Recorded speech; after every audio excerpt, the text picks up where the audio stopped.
करतोय. 1-2 हो. मिनिटात झालं की आपण सुरू करू. ओके. ओके सर, झालं सुरू. हां, हां. नमस्कार. मी संकल्प फाउंडेशनच्या वतीने आपल्या सर्वांचे पुनश्च एकदा स्वागत करतो. आमच्या एनजीओ विषयी 1-2 मिनिटात माहिती देतो. मी सर्व आपल्या श्रोत्यांचे स्वागत करून आजच्या या संवाद सारथी वेबिनारला सुरुवात करतो. संवाद सारथी का सुरू झालं, कसं सुरू झालं यापूर्वी आमचं एनजीओ काय काम करतं आणि आतापर्यंत काय काय अचीव्हमेंट झाल्या ते सगळं इथं शेअर करतो. गेली 11 वर्ष झाले संकल्प फाउंडेशन ऑनलाईन आणि ऑफलाईन दोन्ही माध्यमातून समाजातील विविध घटकासाठी कार्यरत आहे. आम्ही पर्यावरण, शिक्षण, ग्रामीण विकास, आरोग्य अशा विविध क्षेत्रात कार्यरत आहोत. यासोबतच आमचं जे मुख्य तत्व आहे आमच्या एनजीओचं, खेड्याकडे चला महात्मा गांधीजींचं आणि स्वामी विवेकानंद आणि रामकृष्ण परमहंसांचं शिवभावे जीवसेवा या तत्वाने आमचं एनजीओ काम करतं. गेले 11 वर्ष झाले समाजासाठी आम्हाला जी काम करण्याची संधी मिळते, त्याबद्दल निश्चितच आम्हाला खूप अभिमान वाटतो आणि ही आम्हाला जी संधी मिळाली आहे, लाईटला. त्याचं चांगल्या पद्धतीने पॉझिटिव्हली घेण्याचं काम आम्ही करतो आहोत. आता आपण आजच्या संवाद सारथीच्या याला सुरू करण्यापूर्वी आमच्या एनजीओची एक छोटीशी व्हिडिओ क्लिप मी इथं शेअर करतो. नंतर आपण आजच्या कार्यक्रमाला सुरुवात करू.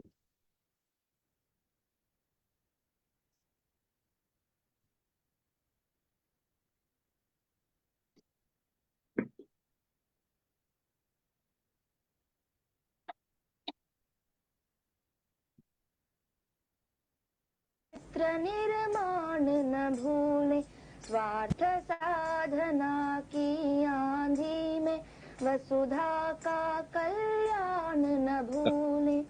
माना अगम गाध सिंधु है, संघर्षों का पार नहीं है, किंतु डूबना मझधारों में साहस को स्वीकार नहीं है। जटिल समस्या सुलझाने को नूतन अनुसंधान न भूले, निर्माणों के पावन युग में हम चरित्र निर्माण न भूले, स्वार्थ साधना की आंधी में वसुधा का कल्याण न भूले। शील विनय आदर्श श्रेष्ठता, तार बिना झंकार नहीं है। शिक्षा क्या स्वर साध सकेगी यदि नैतिक आधार नहीं है। कीर्ति कौमुदी की गरिमा में संस्कृति का सम्मान न भूले, निर्माणों के पावन युग में हम चरित्र निर्माण न भूले, स्वार्थ साधना की आंधी में वसुधा का कल्याण न भूले। आविष्कारों की कृतियों में यदि मानव का प्यार नहीं है, सुज कोरोना नहीं। काळात जेव्हा आमचे सगळे ऑफलाईन ऍक्टिव्हिटी बंद होत्या फिजिकली, आम्ही ऑगस्ट 2020 ला ऑनलाईन वेबिनार सुरू केले, की ज्याच्यात अगदी ग्रामीण विकासापासून तर स्पर्धा परीक्षा मार्गदर्शन असेल, यासोबत शेती आणि शेतीवर आधारित उद्योग, शेतीच्या विविध पद्धती, योगिक farming, natural farming, organic farming, millet farming यासोबतच अ, त्या काळात कोरोना काळात खूप लोक स्क्रीनचा वापर करत होते. मोबाईलची स्क्रीन असेल, टीव्हीची स्क्रीन असेल किंवा कम्प्युटरची स्क्रीन.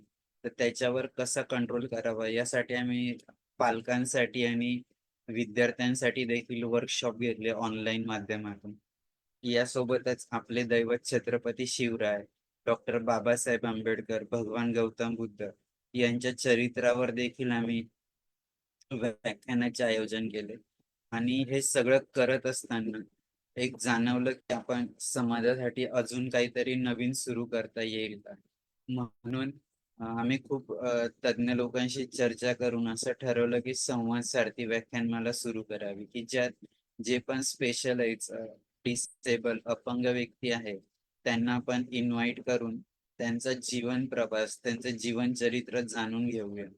आणि निश्चितच जेव्हा या उपक्रमाची सुरुवात केली, आमच्या प्रमुख मार्गदर्शिका भावनाताई विस्पुते असतील, त्यांच्या सहकार्यामुळे, त्यांच्या पाठिंब्यामुळे आज 102व्या एपिसोडमध्ये आम्ही पोहोचलो आहोत आणि हे सगळ्यांचे साथीमुळे इथपर्यंत पोहोचलो. जेव्हा ह्या व्याख्यानमालेची सुरुवात केली तेव्हा जाणवलं की जे पण डिसेबल व्यक्ती आहेत त्यांच्या जीवनात रोजचा खूप संघर्ष असतो. मग आज ते जीवन जगत असताना त्यांच्यातल्या उणिवा शोधून काढून त्यावर कशी मात करतात, ते समाजाच्या इतर घटकांशी कसं जुळवून घेतात, त्यासोबतच ते आपल्या लाईफ मधलं बॅलन्सिंग कसं करत असतात. आणि एवढंच नव्हे तर ते इतरांसोबत कधी कधी त्यांच्या सोबत किंवा कधी कधी त्यांच्या पुढे जाऊन देखील जुळवून घेतात स्वतःला. हे सगळं जाणवलं.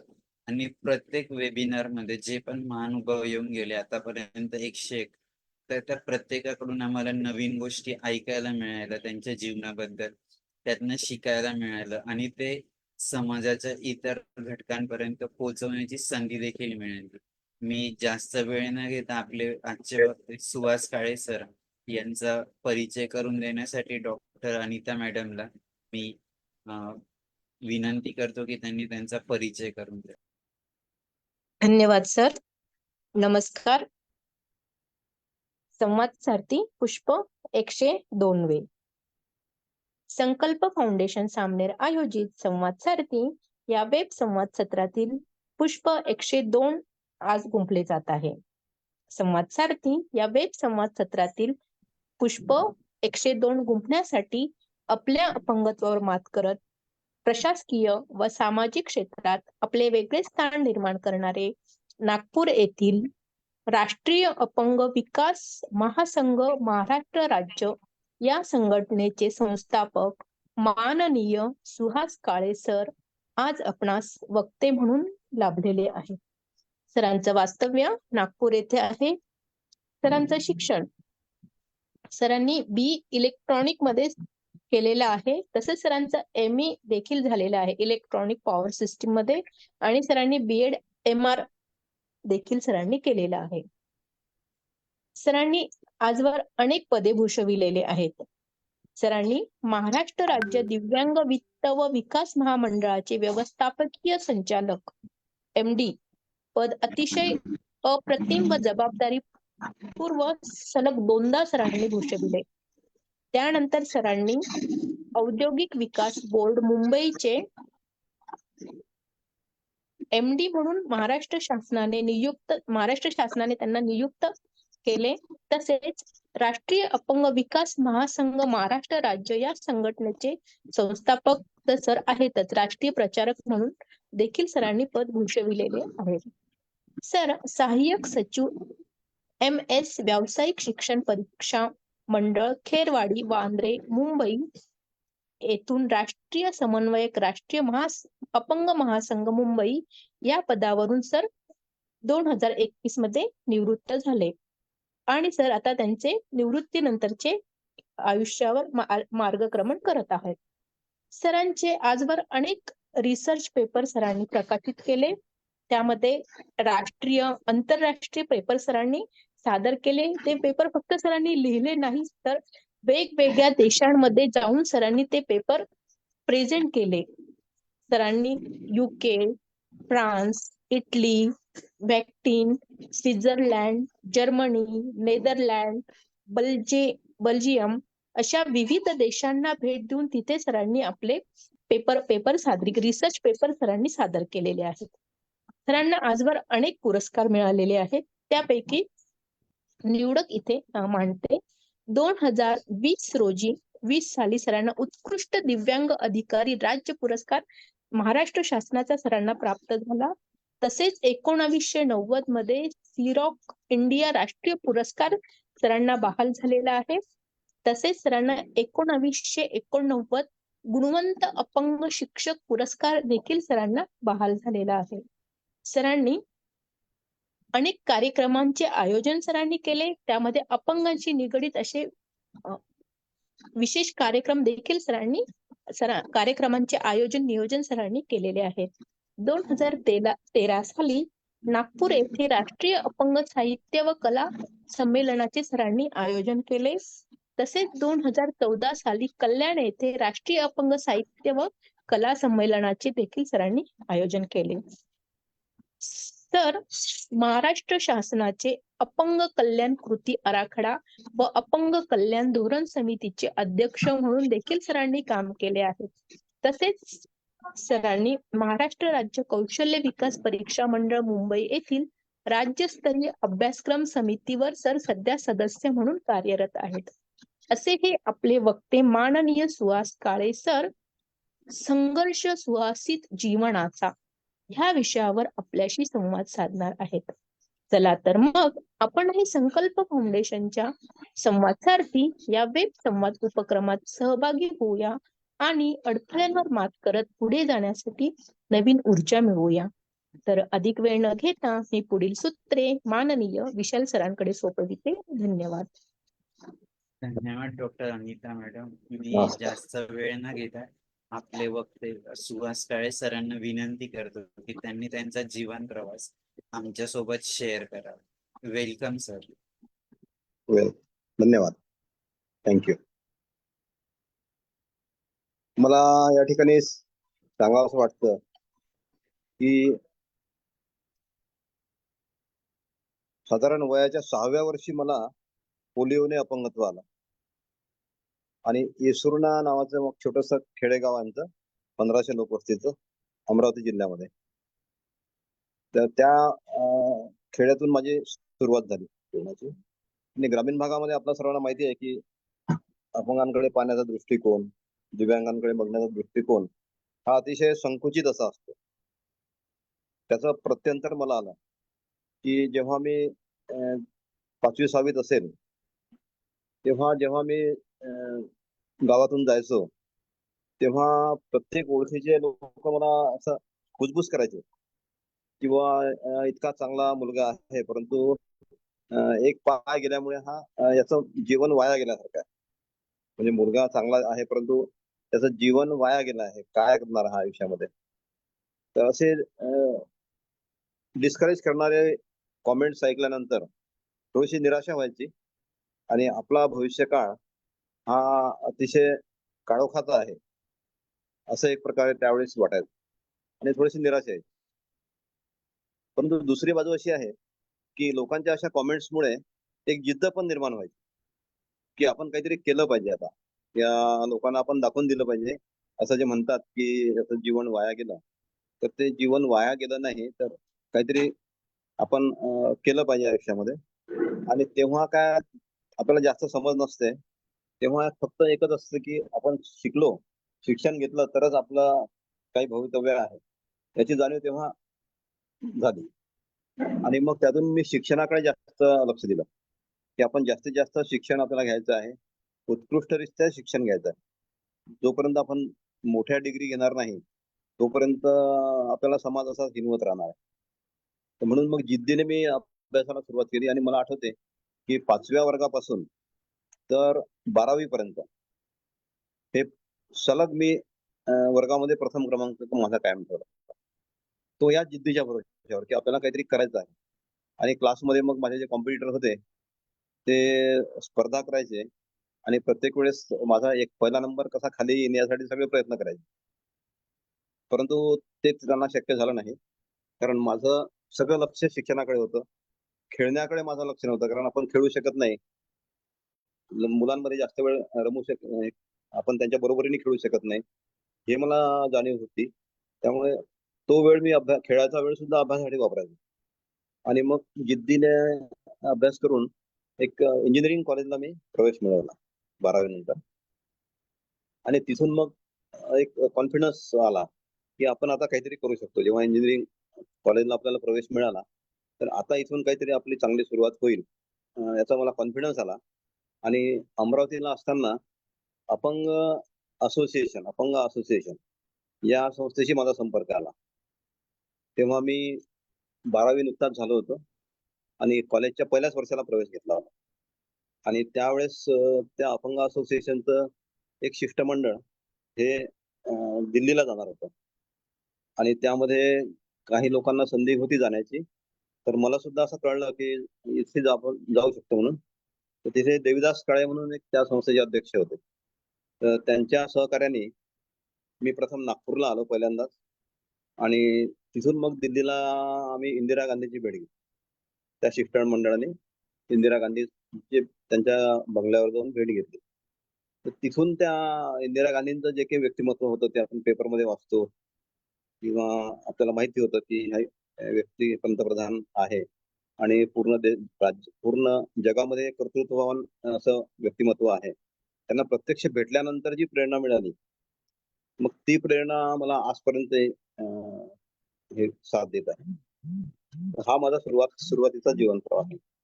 सुरुवात माझी अशा प्रकारे झाली. केला सांगतो. हॅलो. हा. तर थोडक्यात एक माझा सुरुवात जीवनाची अशा प्रकारे झाली आणि त्यावेळी मग इंदिरा गांधींना भेटल्यानंतर मी असं ठरवलं की आपल्याला सुद्धा सामाजिक जीवनामध्ये एक चांगलं काम करता येऊ शकतं आणि दिव्यांगांसाठी एक आपण उच्च स्तराचं काम करू शकतो, असा एक कॉन्फिडन्स त्यावेळी निर्माण झाला. कॉलेजचं ते पहिलंच वर्ष होतं आणि त्यानंतर मग मी कॉलेजच्या इलेक्शनमध्ये पण मॅगझिन सेक्रेटरी पदासाठी उभं राहिलो आणि ती इलेक्शन सुद्धा मी जिंकलो. तर अशा प्रकारे सर्वसामान्यांच्या स्पर्धेत आपण येऊ शकतो असा एक कॉन्फिडन्स त्या कॉलेज जीवनामध्येच मला आला. आणि त्यानंतर मी अपंग विकास संस्था या नावाची एक संस्था स्थापन केली, जेणेकरून दिव्यांगांसाठी आपल्याला काम करता येईल. कॉलेज संपल्याबरोबर नोकरी मिळायच्या आधी सुद्धा मी जास्त नोकरीच्या मागे लागलो नाही. पहिले आपल्याला दिव्यांगांच्या कामाला सुरुवात करायची आहे या ध्येयाने मी 1 वर्ष मी असंच घालवलं पूर्णपणे. कारण मला माहिती होतं की नोकरीला लागल्यानंतर आपण हे काम जास्त करू शकणार नाही, काही बंधन येतील आपल्याला. आणि त्यामुळे मी पहिलं वर्ष हे कॉलेज जीवनानंतर, कॉलेज संपल्यानंतर, डिग्री घेतल्यानंतर हे पूर्णपणे दिव्यांगांच्या कामासाठीच खर्च केलं. आणि नंतर मग नोकरीवर लागलो आणि शेगाव येथे गजानन महाराज इंजिनिअरिंग कॉलेज, श्री संत गजानन महाराज इंजिनिअरिंग कॉलेज या ठिकाणी प्राध्यापक म्हणून मी 3 वर्ष नोकरी केली. त्या काळात गजानन महाराजांचं एक संस्थांचं अपंग पुनर्वसन केंद्र होतं. त्या पुनर्वसन केंद्रामार्फत ठिकठिकाणी शिबिरं व्हायचे. तर मी त्या कॉलेजमध्येच लेक्चरर असल्यामुळे अध्यक्षांशी माझा संपर्क आला आणि अध्यक्षांनी मला सांगितलं की तुमच्या प्रत्येक शिबिरामध्ये या अपंग विकास संस्थेच्या आमची संस्थांची गाडी आम्ही पाठवतो आणि त्या ठिकाणी दिव्यांगांना कृत्रिम अवयव, कॅलिपर्स वगैरे हे तुम्ही प्रोव्हाइड करू शकता. तर अशा प्रकारे संत गजानन महाराजांच्या संस्थांची सुद्धा मला चांगल्या प्रकारे सुरुवातीला साथ मिळाली. बुलढाणा जिल्ह्यामध्ये जवळजवळ प्रत्येक तालुक्यामध्ये आम्ही असे शिबिरं घेतले. त्यावेळी दिव्यांगांचं प्रमाणपत्र मिळत नव्हतं, फार त्रास व्हायचा. तर आम्ही त्या ठिकाणी सिव्हिल सर्जनला बोलवून आणि त्या ठिकाणी प्रमाणपत्र देण्याची व्यवस्था त्यांच्या गावामध्ये करायचो, त्या तालुक्यामध्ये. आणि तालुक्याच्या ठिकाणी हे प्रमाणपत्राचं आम्ही वाटप करायचो. त्यात मला चैनसुख संचेती, भाऊसाहेब कुणकर, प्रकाश आंबेडकर यासारख्या अनेक लोकांचं सहकार्य लाभलं.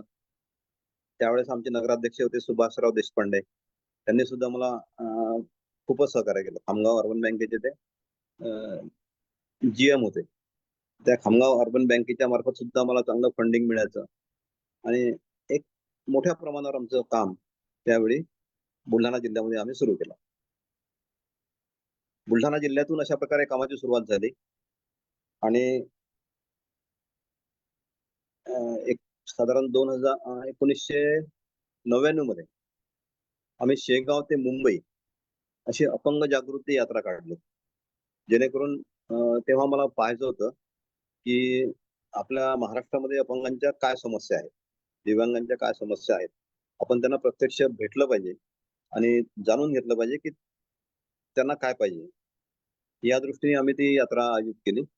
त्या यात्रेला सुद्धा गजानन महाराज संस्थानांनी आम्हाला चांगलं सहकार्य केलं फंड्सच्या बाबतीत. आणि सुरुवातीलाच आम्हाला त्यांनी चांगल्या प्रकारे फंड देऊन शेगावपासून आमची सुरुवात करून दिली. त्यानंतर आम्ही पूर्ण 1 महिना ही यात्रा सुरू ठेवली आणि संपूर्ण महाराष्ट्रातून ती यात्रा आम्ही मुंबईपर्यंत नेली. त्या यात्रेमध्ये मला जे लोक भेटले, ज्या संस्था भेटल्या, त्या सगळ्या संस्थांची माझा पत्रव्यवहार सुरू झाला. आणि मी एक साप्ताहिक सुद्धा दिव्यांगांच्या मार्गदर्शनासाठी सुरू केलं. त्याचा होता अपंग स्मृती, साप्ताहिक अपंग स्मृती. त्या साप्ताहिकाच्या माध्यमातून आम्ही सर्व महाराष्ट्रभर लोकांपर्यंत पोहोचलो. त्यानंतर बुलढाण्याला त्यावेळेस ही अपंग जागृती यात्रा काढल्यानंतर त्यातून आम्हाला जाणवलं की दिव्यांगांची सगळ्यात मोठी समस्या जर कोणती असेल तर ती म्हणजे प्रवासाची. त्यावेळी एसटी कन्सेशन गव्हर्नमेंटने बंद केलं होतं. 1981 मध्ये दिलं आणि त्यानंतर ते बंद केलं होतं. आणि त्या एसटी कन्सेशन मिळावं म्हणून सर्व संस्था महाराष्ट्रातल्या आणि संघटना ह्या खूप प्रयत्नशील होत्या. सर्वांनी पत्रव्यवहार हे ते भरपूर केलेला होता शासनासोबत. आणि अपंग जागृती यात्रेमध्ये सुद्धा मला हे जाणवलं की सगळ्या संस्थांचं हाच एक मुख्य मुद्दा आहे की एसटी कन्सेशन जर मिळालं तर अपंगांना सगळीकडे प्रवास करणं सोयीस्कर होईल, जेणेकरून घरात बसलेला अपंग हा बाहेर येईल. जो ग्रामीण भागाचा अपंग आहे तो तालुक्यापर्यंत येईल, तालुक्याचा अपंग जिल्ह्यापर्यंत येईल, जिल्ह्याचा दिव्यांग हा मुंबईपर्यंत जाऊ शकेल. तर अशा प्रकारे या सगळ्या गोष्टी सोयीस्कर होतील. म्हणून एसटी कन्सेशन ही त्यावेळेस प्रखर मागणी होती. आणि दुसरी अशी लोकांची इच्छा होती की बाकी महामंडळ आहेत, जसं महात्मा फुले महामंडळ आहे, अण्णाभाऊ साठे आहे, सर्व समाजासाठी महामंडळ आहेत, दिव्यांगांसाठी महामंडळ नाही आहे. तर हे महामंडळ सुद्धा झालं पाहिजे, अशी एक दुसरी मागणी होती. तिसरी लोकांची मागणी आम्हाला जाणवली आहे दौऱ्यामध्ये की दिव्यांगांना आरक्षण आहे परंतु त्याची अंमलबजावणी होती. 3% आरक्षण त्यावेळी नोकरीमध्ये होतं, आता ते 4% झालं आहे. परंतु त्या 3%ची सुद्धा अंमलबजावणी त्यावेळेस होत नव्हती. तर ही अंमलबजावणी झाली पाहिजे म्हणून ही एक तिसरी गोष्ट होती. अशा 4-5 गोष्टी आम्ही लक्षात आल्या आमच्या. आणि मग त्यासाठी आम्ही आमच्या अपंग विकास संस्थेच्या माध्यमातून बुलढाणा कलेक्टर ऑफिसवर एक उपोषण सुरू केलं आणि मी स्वतः त्या उपोषणाला बसलो. त्यावेळी मला सांगावं वाटतं की मी ह्या कामामध्ये इतकं झोकून दिलं होतं स्वतःला की मी शेगावच्या इंजिनिअरिंग कॉलेजची नोकरी सुद्धा सोडून दिली होती आणि पूर्णपणे 100% मी या कामामध्ये झोकून दिलं होतं. तर त्या उपोषण सुरू केल्यानंतर आश्चर्य असं झालं की दुसऱ्या दिवशी आम्हाला मंत्रालयातून कलेक्टरला फोन आला, कलेक्टर बुलढाण्याच्या, की ते जे उपोषणाला बसले आहेत त्यांना मुंबईला पाठवा मीटिंगसाठी. आणि त्यावेळेस शिवाजीराव मोघे परिवहन मंत्री होते. ही जो गोष्ट आहे 1998-99 ची गोष्ट आहे. तर त्यावेळी शिवाजीराव मोघे हे परिवहन मंत्री होते आणि विलासराव देशमुख तेव्हा मुख्यमंत्री होते. तर शिवाजीराव मोघेंच्या केबिनमध्ये आमची मीटिंग झाली आणि त्या मीटिंगमध्ये मोघे साहेबांनी स्पष्टपणे सांगितलं की ही मागणी जरी वास्तविक आहे तुमची, जसं आम्ही विद्यार्थ्यांना कन्सेशन देतो किंवा बाकीच्यांना देतो तर दिव्यांगांना द्यायला पाहिजे, परंतु याच्यामध्ये बजेटचा प्रश्न आहे. तर तेवढं शासनाचं बजेट करावं लागेल आम्हाला. आणि त्यासाठी बजेट म्हटलं की मग ही मागणी कुठून येते ते बघितलं पाहिजे. म्हणून राज्यस्तरावर एक प्रभावी अशी संघटना असल्याशिवाय ही तुमची मागणी पूर्ण होईल असं मला काही वाटत नाही. आम्ही मुख्यमंत्र्यांकडे पाठवू प्रस्तावना, परंतु त्यांनी आम्हाला सुचवलं की तुम्ही एक राज्यस्तरावर एक चांगली संघटना फॉर्म करा आणि त्याच्या माध्यमातून तुम्ही आमच्याकडे या. त्यानंतर आम्ही मग मुंबईला सर्व आमचे जे अपंग स्मृतीचे होते सर्व वार्ताहर आणि सर्व आम्ही अपंग जागृतीमध्ये यात्रेमध्ये आम्हाला जे लोक भेटले होते, वेगवेगळ्या संस्थांचे प्रतिनिधी, संघटनांचे प्रतिनिधी, त्या सर्वांची यादी माझ्याकडे होती. त्या सर्वांना मुंबईला बोलावून आम्ही एक राज्यस्तरावर मीटिंग घेतली आणि त्या मीटिंगमध्ये ही राष्ट्रीय अपंग विकास महासंघ हा स्थापन केला आम्ही.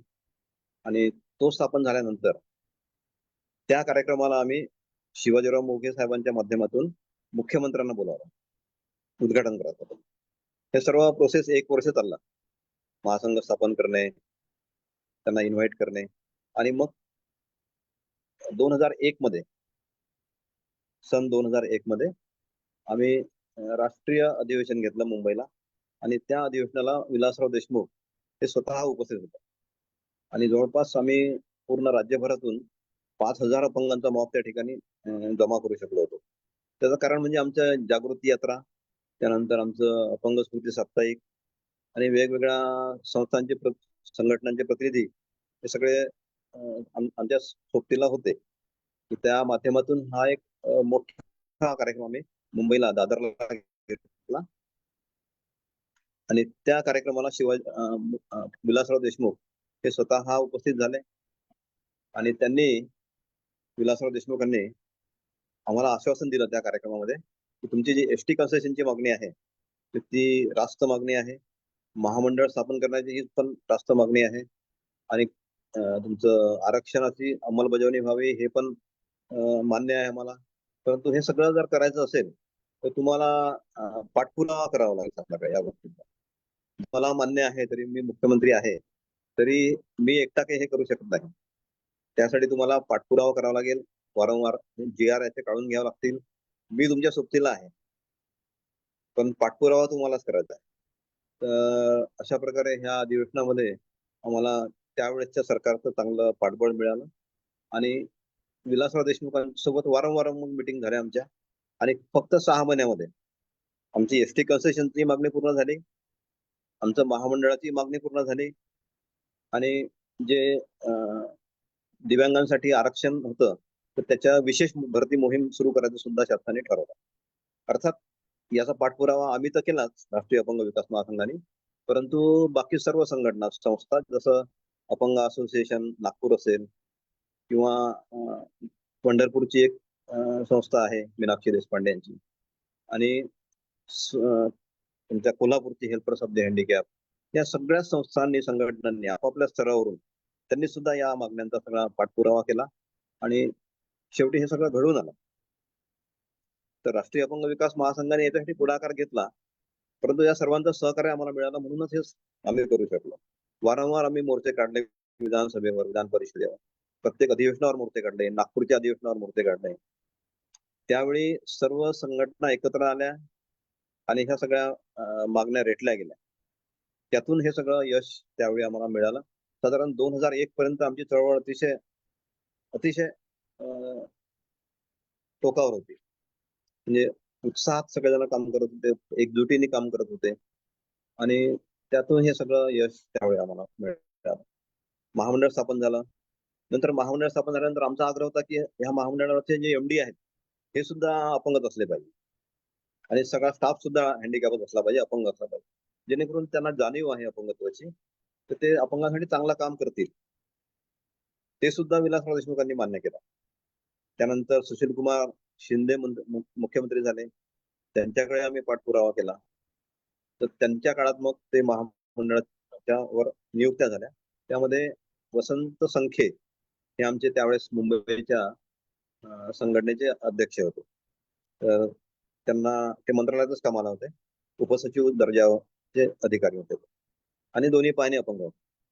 तर त्यांची निवड करावी हा आमचा आग्रह होता आणि शासनाने पण तो मान्य केला आणि त्यांना MD म्हणून नियुक्ती दिली. वसंतराव संखे MD झाल्यानंतर महामंडळाचं काम व्यवस्थित चांगल्या प्रकारे सुरू झालं आणि त्यांनी मग माझ्या नावाचा प्रस्ताव केला की जनरल मॅनेजर म्हणून त्यांनी मला नियुक्त करावं म्हणून माझा शिफारस केली. जनरल मॅनेजर माझी पण नियुक्ती झाली आणि मग संखे साहेब आणि मी आम्ही MD आणि जनरल मॅनेजर आम्ही महामंडळाचं धुरा जवळपास 4-5 वर्ष दोघांनी मिळून चांगल्या प्रकारे सांभाळली. एक नवीन महामंडळ आम्ही चांगलं डेव्हलप केलं. वसंत संखे MD म्हणून निवृत्त झाल्यानंतर शासनाने MD म्हणून माझी नियुक्ती केली 2008 मध्ये आणि जवळपास 7 वर्ष मी MD म्हणून 2015 पर्यंत काम केलं. इतकं वर्ष वास्तविक एका पदावर मिळत नाही. हे सर्वोच्च पद असतं. जसं कलेक्टर किंवा हे असतात तर त्या पदात आय दर्जाचं पद असतं आणि तिथे 3 वर्षाच्या वर कोणाला संधी मिळत नाही. आपण पाहतो की कलेक्टर आणि कमिशनर सुद्धा 3 वर्ष झाले की बदल्या होतात. पण मला त्यावेळेच्या मुख्यमंत्र्यांनी 7 वर्ष एक्सटेन्शन दिलं. केवळ या कारणासाठी की मी स्वतः अपंग होतो आणि दिव्यांगांसाठी जे जे करता येईल ते एक चळवळ म्हणून केलं. एक नोकरी म्हणून नाही, तर चळवळ म्हणून केलं. एक दिवसातले 24 तासापैकी मी जवळपास 18 तास त्यावेळी 7 वर्ष सतत काम केलं आणि इतक्या योजना अपंगांसाठी इथे महामंडळाच्या मार्फत आणल्या की शासनाला सुद्धा अचंबात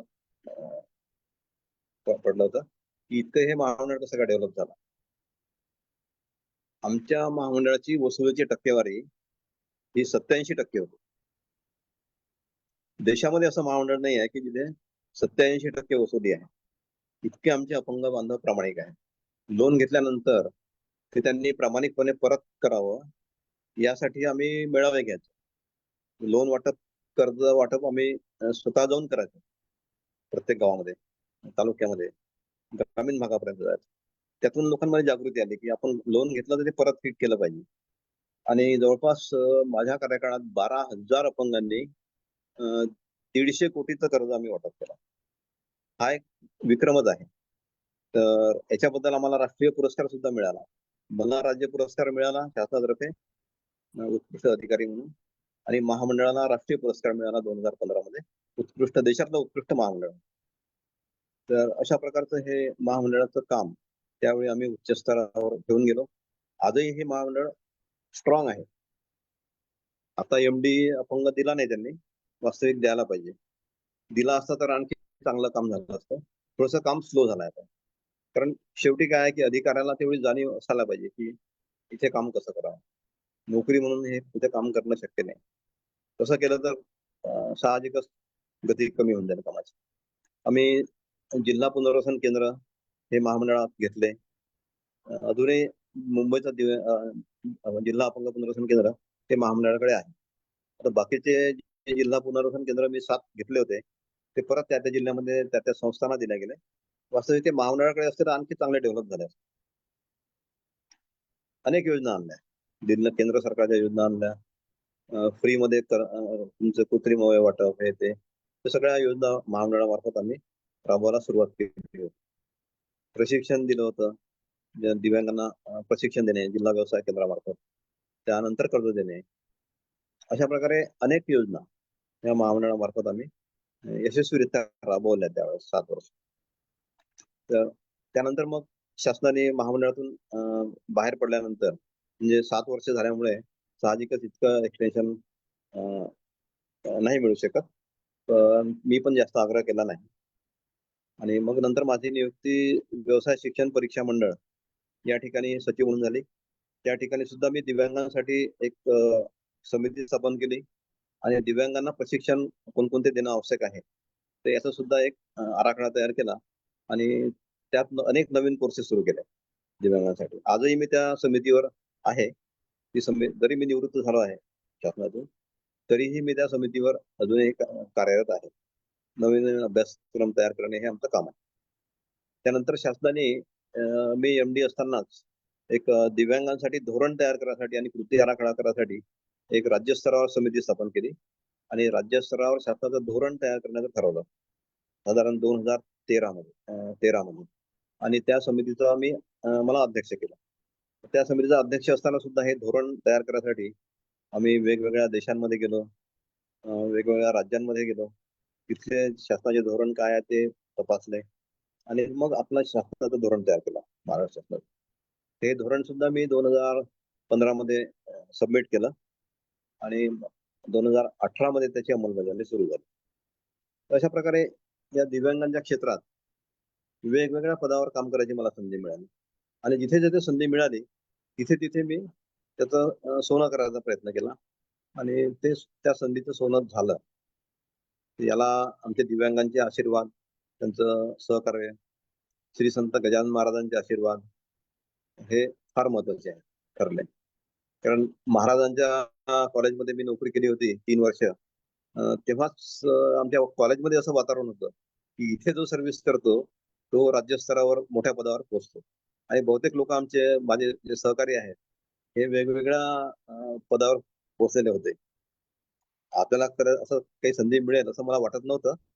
परंतु जेव्हा मी नोकरी सोडली शेगावची, तेव्हा मी महाराजांना एकच विनंती केली होती, की मला अपंगत्व आलेलं आहे आणि माझ्यासारखेच अनेक दिव्यांग आहेत की जे संघर्ष करत आहेत.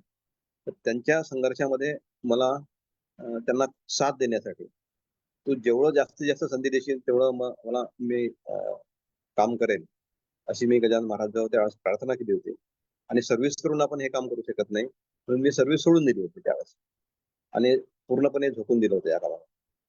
पण गजानन महाराजांचे आशीर्वाद बघा, की एमपीएससीचा फार काही अभ्यास न करता मी एमपीएससी सुद्धा क्लिअर केली 2001 मध्ये. म्हणजे मी 97 मध्ये नोकरी सोडली होती आणि 2001 मध्ये मी एमपीएससी मध्ये क्लिअर झालो. एमपीएससी क्लिअर झाल्यानंतर मग पुन्हा सर्व्हिस जॉईन केली गव्हर्नमेंटची, शासनाची. परंतु त्या सर्व्हिसमध्ये सुद्धा माझं मन रमत नव्हतं, म्हणून मी पुन्हा सर्व्हिस सोडायचा विचार केला. परंतु त्यावेळेसचे आमचे शिक्षण मंत्री राजेश टोपे सर, त्यांच्याकडे मी हा विषय घेतला की मला आता दिव्यांगांच्या कामासाठी ही नोकरी सोडायची आहे क्लास 1ची.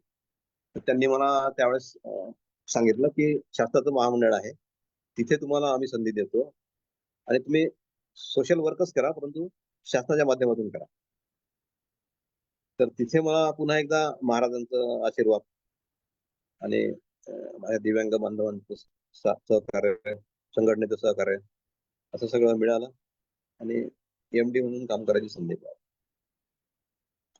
आता 2022 मध्ये मी निवृत्त झालो आणि आता असं ठरवलं आहे की दिव्यांगांना रोजगार मिळावा. आता रोजगारासाठीच आपण काम केलं होतं महामंडळावर. आता बाहेर राहून आपल्याला हे काम करायचं आहे की दिव्यांगांना जास्तीत जास्त रोजगाराच्या संधी कशा मिळतील, स्वयंरोजगाराच्या संधी कशा मिळतील. नोकरीवर जास्त डिपेंड राहून फायदा नाही, कारण नोकरी आजकाल नाहीच आहेत मोठ्या तरी.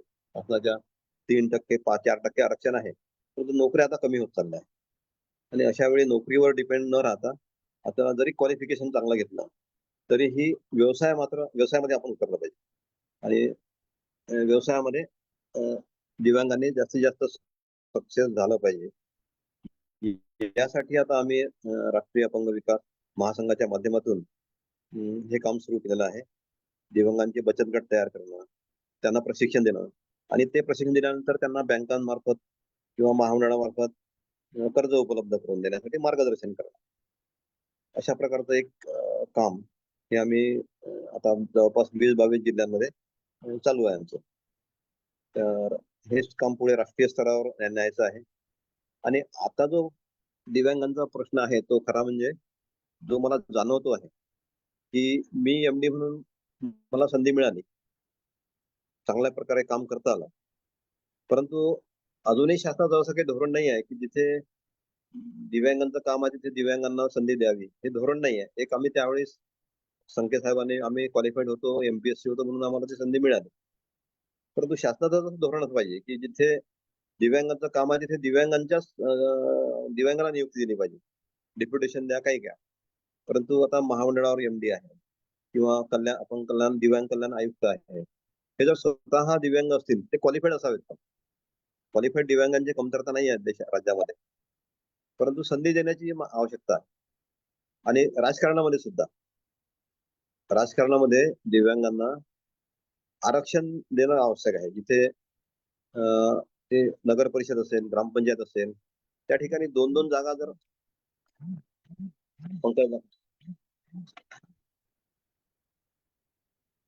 त्या ठिकाणी दिव्यांगांना नियुक्ती मिळाली तर त्यांना निर्णय प्रक्रियेत भाग घेता येईल. निर्णय प्रक्रियेत सहभाग हे महत्त्वाची गोष्ट आहे. आज सर्व घटकांना निर्णय प्रक्रियेमध्ये सहभाग मिळतो, मग दिव्यांगांना का मिळत नाही? मग ते जातीवर आधारित असेल, काही असेल, आरक्षण आहेत, ते कशासाठी आहे की त्यांना निर्णय झाला पाहिजे. मग दिव्यांगांना का नाही? दिव्यांगांना असं म्हणता, फक्त ते कागदावर आहे, कागदोपत्री जास्त आहे, काही मिळत नाहीये. मग त्यांना त्यांच्या अधिकार मिळाले पाहिजे.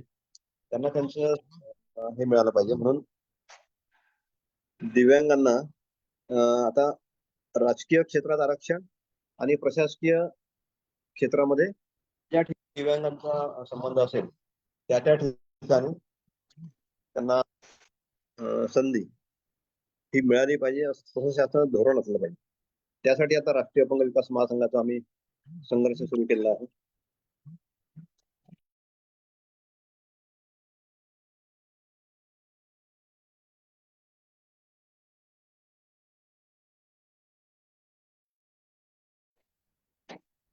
किती फोन करू राहिला?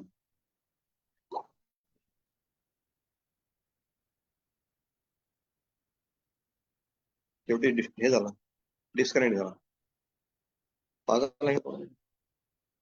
सॉरी, मध्ये एक फोन येऊन गेला त्याच्यामुळं डिस्टर्ब झाला होता. ठीक आहे सर, नो प्रॉब्लेम. तर हा हा हा तर आता हा जो मुद्दा आहे हा कळीचा मुद्दा झालेला आहे की राजकीय क्षेत्रामध्ये आरक्षण आणि प्रशासनामध्ये सहभाग. त्यासाठी आता राष्ट्रीय अपंग विकास महासंघ पुन्हा एकदा एक मोठा संघर्ष, मोठा लढा उभारण्याच्या तयारीत आम्ही आहोत. आणि असा लढा उभारण्याशिवाय होणार नाही. परंतु हा लढा आम्हाला आता राज्य पातळीवर नाही तर राष्ट्रीय पातळीवर उभा करावा लागेल. कारण यातले बरेचसे निर्णय हे केंद्र सरकारच्या अखत्यारीत येतात. राज्य सरकारच्या अखत्यारीत काही आहेत, जसं ग्रामपंचायत असेल किंवा पंचायत समिती असेल, पंचायत राज असेल, जिल्हा परिषद, या ठिकाणी आरक्षण देण्याचं जे अधिकार आहेत ते राज्य शासनालाच आहेत. त्यासाठी राज्य शासनाची आपल्याला लढावं लागेल पहिले.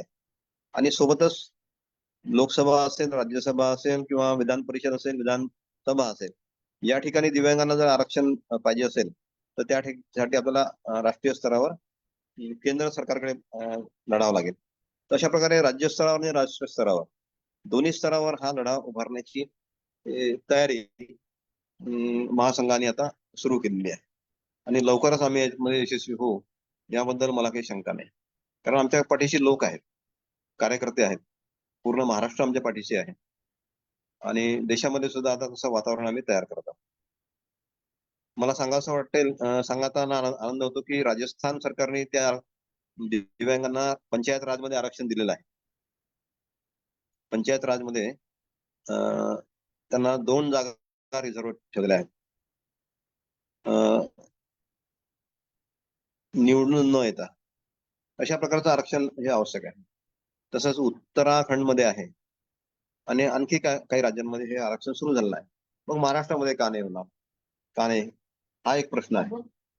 तर ह्या सगळ्या गोष्टीसाठी सर्व दिव्यांग बांधवांनी एकत्रित येणं हे फार महत्वाचं आहे.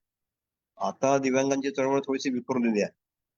प्रत्येक जण आपलं नेतृत्व पुढे करायचा प्रयत्न करतो आहे. परंतु तसं न करता सर्वांनी एकत्र येऊन एक एकत्रित नेतृत्व केलं पाहिजे. एकट्याचं नेतृत्व कुणी स्वीकारणार नाही, एकट्या दोघट्याचं. एक सामूहिक नेतृत्व स्वीकारून सामूहिक नेतृत्व तयार करून पुढे गेलं पाहिजे, जेणेकरून सर्वांना संधी मिळेल. तर अशा प्रकारचा एक प्रयत्न चालू आहे. मला खात्री आहे की सर्वांचं याला सहकार्य मिळेल.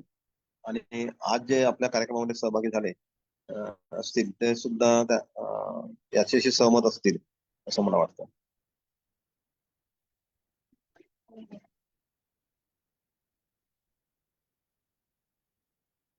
तर एवढं बोलून मी माझं मनोगत हे या ठिकाणी संपवतो. आणि काही प्रश्न असतील तर आपण त्याला घेऊया. धन्यवाद सर, खूप छान आणि संघर्षमय तुमचा प्रवास आहे. आणि सर, या सगळ्या प्रवासात तुम्ही अगदी सांगितलं की 6 वर्षापासून जेव्हा तुम्हाला ते पोलिओ अफेक्टेड झालं तेव्हापासून हा संघर्ष सुरू झालाय. आता तुम्ही 60 वर्षात आहात, म्हणजे जो 54 वर्ष संघर्ष करत आहे.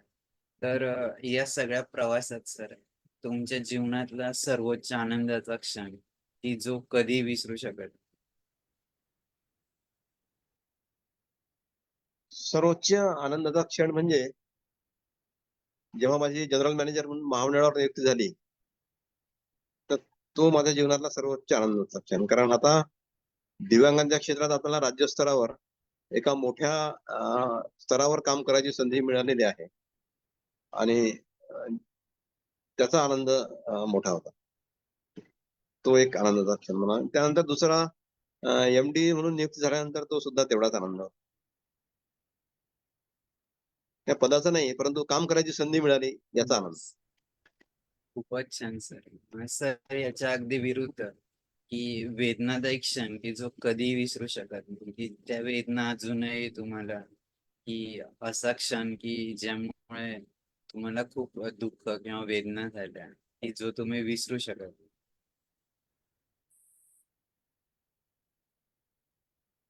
दुःख असं म्हणता नाही येणार, परंतु जेव्हा आपण काम करतो तेव्हा आपल्याकडे संशयाने बघितलं जातं की ही व्यक्ती अपंग आहे, हे काम करू शकेल की नाही, अशी शंका जेव्हा उपस्थित व्हायची, जेव्हा मी नोकरीसाठी इंटरव्ह्यू द्यायचो सुरुवातीला, कॉलेज संपल्यानंतर इंजिनिअरिंगची डिग्री घेतली आणि इंजिनिअरिंगची डिग्री घेतल्यानंतर सुद्धा मला ठिकठिकाणी इंटरव्ह्यू देताना हा त्रास झाला की तुम्ही कसं काम कराल, इंजिनिअरिंगचं काम कसं कराल, अशा शंका उपस्थित झाल्या.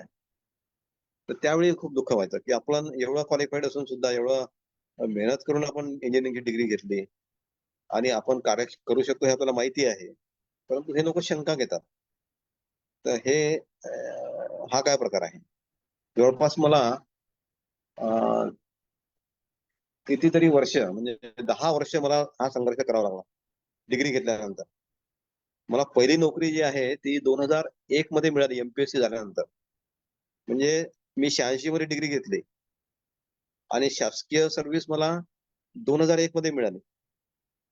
म्हणजे किती वर्ष झाले, 16 वर्ष वाट पाहावी लागली चांगली नोकरी मिळायची.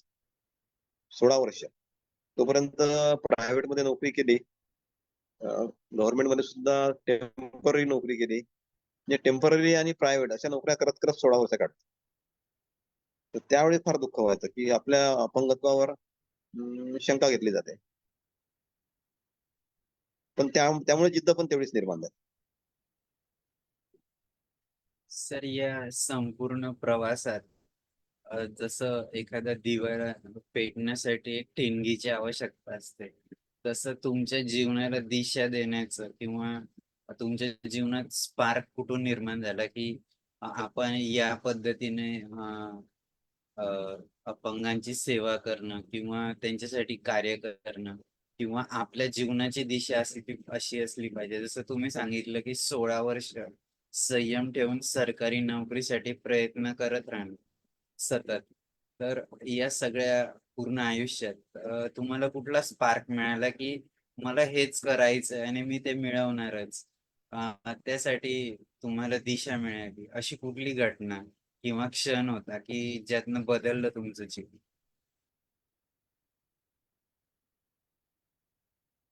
एक सांगता येईल की मी जेव्हा 12वी पास झालो तेव्हा 12वीला मला 81% पडले होते.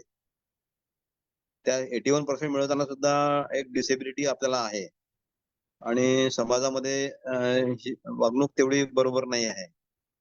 विद्यार्थ्यांमध्ये आपला कॉलेजमध्ये सुद्धा तेवढं आपल्याला प्रोत्साहन मिळत नाही आहे. एक अपंग म्हणून आपल्याला बाजूलाच केल्या जाते प्रत्येक ठिकाणी. म्हणजे खेळण्याच्या ठिकाणी असेल तर बाकी सगळे खेळत असतात, याला खेळता येणार नाही म्हणून बाजूला करतात. असे प्रकार शालेय जीवनामध्ये सुरू होते. त्यातून आपल्याला संघर्ष करून पर्सेंटेज मिळवायचं. मानसिकतावर मानसिकता खूप हे असते, मानसिकता महत्वाची असते. तर या सगळी मानसिकता सांभाळून, मानसिक संतुलन सांभाळून 81% मिळवले आणि तरी पण त्यावेळी कॉम्पिटिशन होती शासकीय इंजिनिअरिंग कॉलेजमध्ये प्रवेशासाठी. 85% वर क्लोज झाला होता आणि मला 81% होते. म्हणजे 4% कम फरक पडला सायन्समध्ये.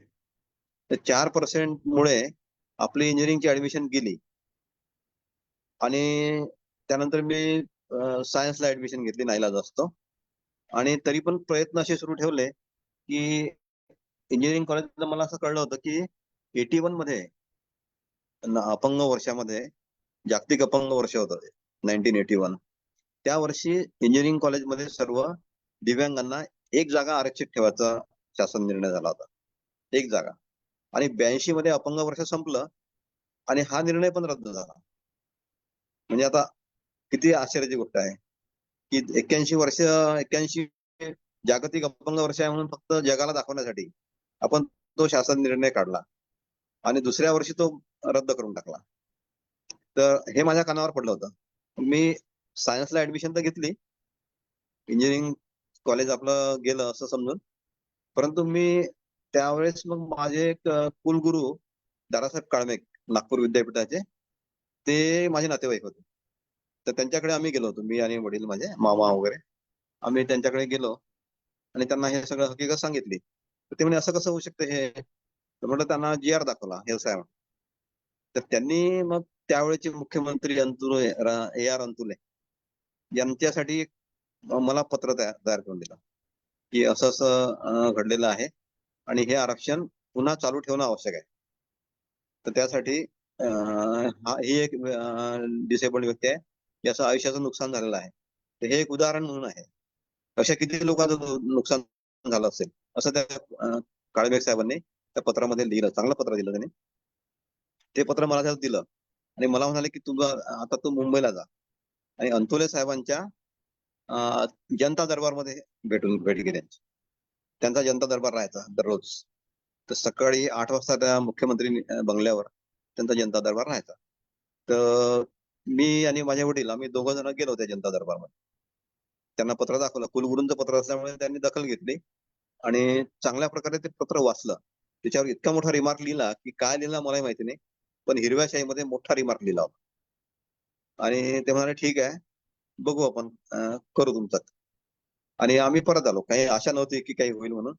म्हटलं यांनी काही सांगितलं नाही आपल्याला. आणि मला 3 महिन्यानंतर इंटरव्ह्यू कॉल आला इंजिनिअरिंग कॉलेजचा. आणि त्याच्यामध्ये कॉलेजमध्ये गेल्यानंतर कळलं की एक जागा नाही तर 1% जागा राखीव ठेवल्या दिव्यांगांसाठी. किती मोठा विजय होता. आणि माझ्या बरोबर अनेक अपंगांना संधी मिळाली त्यावेळेस. माझ्यासोबतच 2-3 अपंगांना त्या ठिकाणी प्रवेश मिळाला इंजिनिअरिंग कॉलेजमध्ये अमरावतीच्या. तो मला एक आश्चर्यकारक असा धक्का होता की आपण जर केलं तर होते. म्हणजे आपण मुख्यमंत्र्यांपर्यंत गेलो म्हणून इतका मोठा शासन निर्णय निघाला. तर तिथे मी ठरवलं की ठीक आहे, आपण दिव्यांग आहे आणि म्हणून आपल्याला संधी मिळाली आहे इंजिनिअरिंग कॉलेजमध्ये आणि त्याचं आपण आता चीज केलं पाहिजे आणि दिव्यांगांसाठी आता काम केलं पाहिजे. हा एक निर्णय नाही, आपण आता यांचं सगळं मिळवूनच दिलं पाहिजे यांना.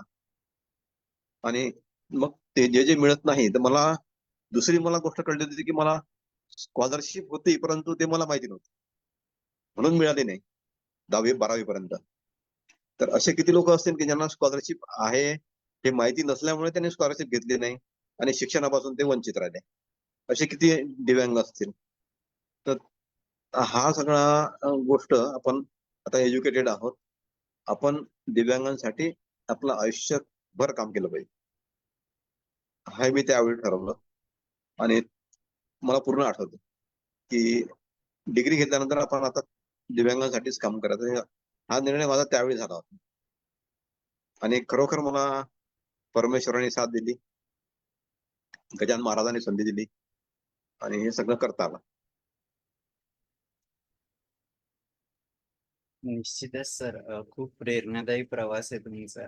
मी आपल्यासोबत जे पण श्रोतेगण आहेत, मी आमचे सिनियर मेंटर रणजित जोशी सरांना सांगतो की त्यांनी आधी सर्वात प्रतिक्रिया द्यावी, नंतर आपण सर्वांसाठी मंच खुला करू. रणजित जोशी सर. रणजित जोशी.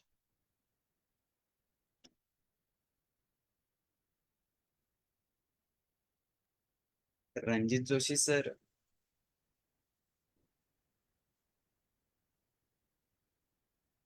सरांना काही प्रॉब्लेम आहे म्हटलं, अनम्यूट करा. भानसे सर. हा सर, नमस्कार सर. नमस्कार, बोला सर. हा, सर्वांना माझा नमस्कार. नमस्कार. हा, नमस्कार सर मला एकच विचारायचं आहे. मला 2 प्रश्न वाटले होते. आणि आपण आपल्या प्रवासामध्ये तर खूप छान म्हणजे सुरुवातीपासूनच छान प्रवास ऐकला ऐकला मी आतापर्यंत तुमचा. आणि शासन निर्णय पण दिव्यांगाच्या बाबत बरेच काढले. म्हणजे तुमच्यामुळेच आपल्या आतापर्यंत या दिव्यांगांना बऱ्याच मदत झाली. बसचा प्रवास म्हणा, अजून बाकीचे बरेच काही. तर याच्यामध्ये सर जे कृत्रिम अवयव वाटप केले, बरोबर आहे सर? हा तर त्याच्या त्या क्वालिटीच्या बद्दल मला थोडंसं एक विचारायचं होतं. तो एक प्रश्न माझा. आणि दुसरा प्रश्न असा आहे का त्यावेळेस म्हणजे त्यावेळेसच्या सुरुवातीपासूनच्या राजकारणाचा आणि आजच्या राजकारणाचा काय फरक आहे? कारण की त्यावेळेस असं माझ्या ऐकण्याच्यानुसार त्यावेळेसचे राजकारणी तुमच्यासोबत एकदम सहकार्याने वागत होते आणि आजच्या ह्याच्यामध्ये तुमच्यासोबत कसं काय आहे? ते सांगा मला सर. हम्म. तर कृत्रिम अवयवाचं जे आहे ते क्वालिटी चांगली मिळावी, मिळत नव्हती तेव्हा. तर क्वालिटी चांगली मिळावी म्हणून आम्ही जयपूरला गेलो. आणि जयपूर फूड जो आहे तो जयपूर फूड सुधा चंद्रनचा ज्यांनी बनवला ते शेरसिंग. तर शेरसिंगला आम्ही भेटून त्यांना सांगितलं की महाराष्ट्रामध्ये आपल्याला महामंडळामार्फत कृत्रिम अवयव केंद्र सुरू करायचं आहे, जिल्हा पुनर्वसन केंद्र सुरू करायचं आहे. आणि त्यामार्फत आपल्याला राज्यामध्ये हे कृत्रिम अवयव द्यायचे आहे. त्याची क्वालिटी चांगली असली पाहिजे. तर त्यासाठी आम्ही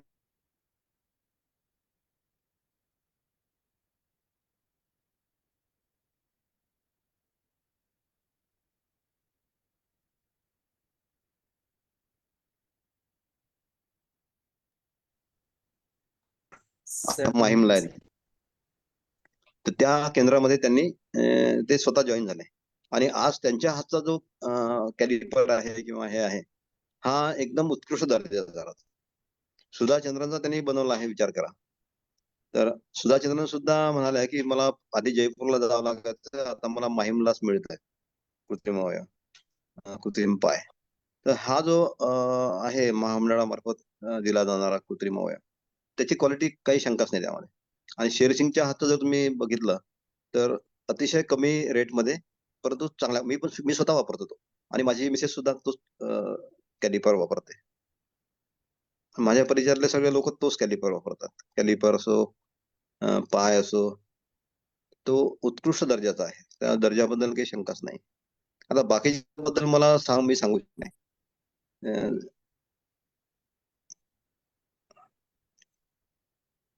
प्रश्न की राजकारणातलं जे आहे, तर राजकीय लोक चांगलेच असतात. म्हणजे असं की कोणा त्याच्याबद्दल काही वाईट म्हणायचं कारण नाहीये. कारण शेवटी काय ते पण मानवच आहे. आणि दिव्यांगांबद्दल त्यांनाही सहानुभूती आहे. तर त्यांना काय वेळेचा प्रश्न असतो की त्यांना बाकी राजकारण इतकं करायचं असतं आणि राष्ट्रीय चेतना आव्हानांना तोंड द्यायचं असतं, मुख्य तर आमदारापर्यंत. जर टिकवण्यासाठीच त्यांना खूप मी जवळून बघितलंय सगळे, खूपच त्यांना संघर्ष करावा लागतो. आणि त्यामुळे मग दिव्यांगाकडे तेवढं लक्ष देत नाही येतच. देतात ते. आपण जर त्यांच्याकडे प्रश्न मांडले, त्यांच्यापर्यंत पोहोचणं थोडंसं अवघड असतं. परंतु एकदा पोहोचलो आपण त्यांच्याकडे तर त्यांचं सहकार्य मिळतं आपल्याला. फक्त प्रेझेंट करता आलं पाहिजे, त्यांना पटवून देता आलं पाहिजे की ह्या गोष्टी करणं आवश्यक आहे. जसं आम्ही त्यावेळी जे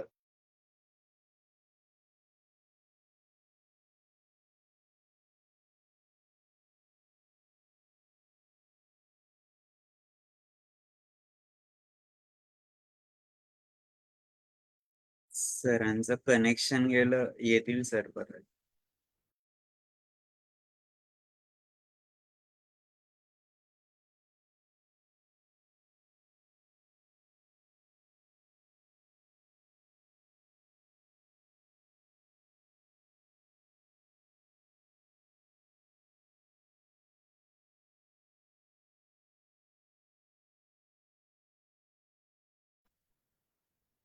सॉरी, मध्यंतरी लाईन गेल्यामुळे प्रॉब्लेम झाला.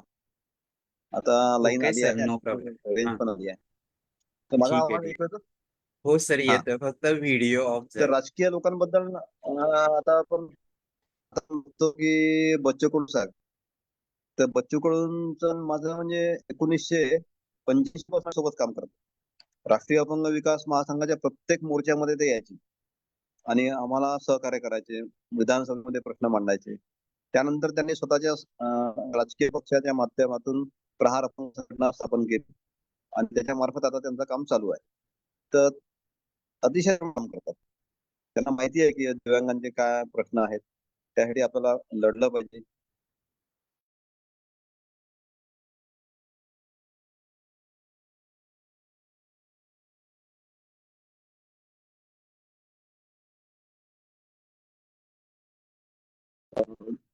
एक मोठं काम चालू आहे.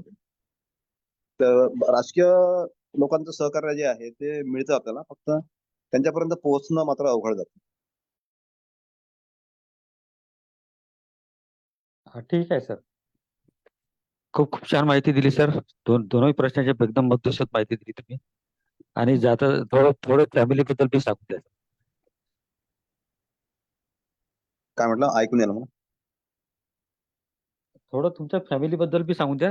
खूप छान सांगितलं मला हा तुम्ही. हा हा. हो हो हो. फॅमिली बद्दल सांगायचं राहून गेल्या. सामाजिक क्षेत्रात चांगलं सांगता तर माझं जेव्हा मी इंजिनिअरिंग कॉलेज मधून बाहेर पडलो आणि लग्नाचा विषय निघाला, तेव्हा मी ठरवलं होतं की आपल्याला दिव्यांगांच्या क्षेत्रात काम करायचं आहे, तर आपली सहचारिणी सुद्धा दिव्यांगच असली पाहिजे. आणि काही मी अशा केसेस बघितल्या होत्या की जिथे सुदृढ व्यक्तीसोबत लग्न झालेलं आहे आणि मग त्यांना घरातूनच विरोध होतो आहे या सामाजिक कार्यासाठी. असे मी अनेक उदाहरणं बघितली आहेत. तर ते आता मी याच्यामध्ये राहिलो होतो सर्व कार्यकर्त्यांच्या सोबत. आमचे काही कार्यकर्त्यांच्या ज्या दिव्यांग कार्यकर्त्यांच्या पत्नी सुदृढ होत्या. तर काही ठिकाणी हा प्रॉब्लेम व्हायचा, काही ठिकाणी नाही. कारण काही त्यांची जर मानसिकता चांगली असेल तर सहकार्य मिळतं, सुदृढ जरी असेल तरी. परंतु सरसकट म्हणता येणार नाही तसं. परंतु मॅक्झिमम केसेसमध्ये तसं दिसलं मला. आणि म्हणून मी दिव्यांग मुलीशीच लग्न करायचं ठरलं. आणि त्यात दुसरा हाही विषय होता की आपण दोघे सारखे असलो तर आपल्याला कोऑर्डिनेशन चांगलं होतं. म्हणून मग दिव्यांग मुलीशी लग्न करायचं ठरलं आणि योगायोगाने दिव्यांग मुलगीच माझ्या जीवनात पहिल्यांदा आली आणि ती सुद्धा क्वालिफाईड होती. MSc मॅथ्स केलेलं होतं. मेघा जाधव.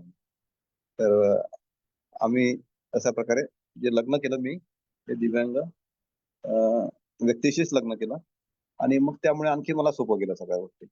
त्यानंतर माझे जे दोन्ही मुलं आहेत तर ते सुदृढ आहेत. आम्ही जरी दोघे दिव्यांग असलो तरी मुलं सुदृढ आहेत. पण त्यांनाही या कामाची खूप जाणीव आहे. आमच्यासोबत ते मोर्चामध्ये राहायचे. बऱ्याच ठिकाणी त्यांना सोबत घेऊन जावं लागायचं.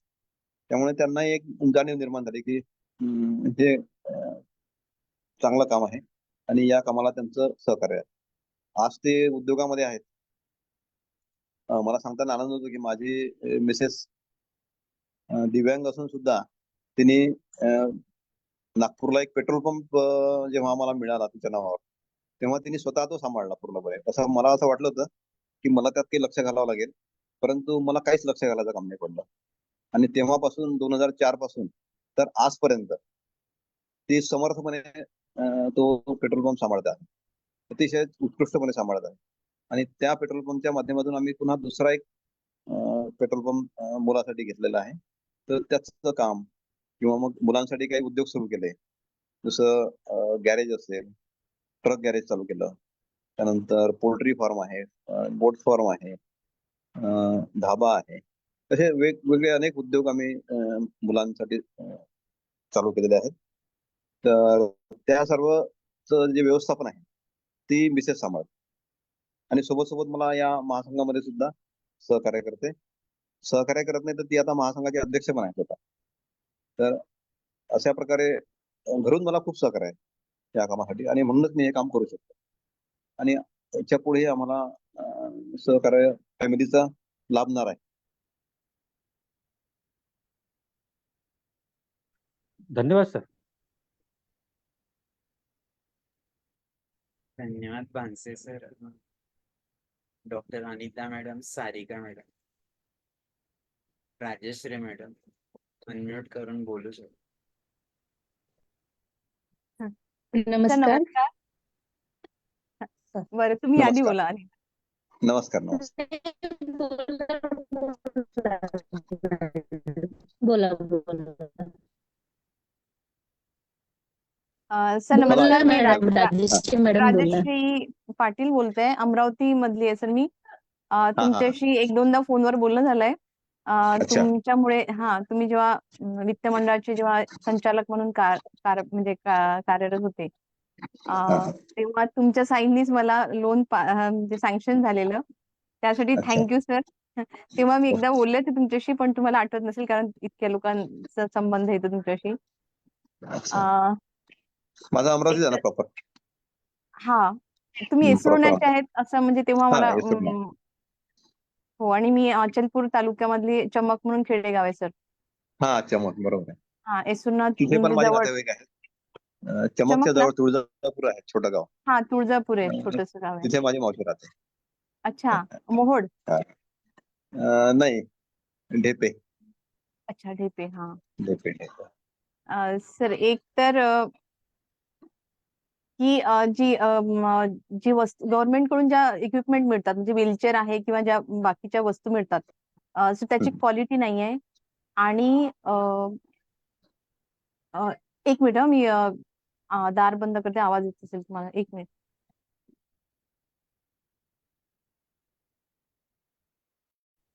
Sorry sir.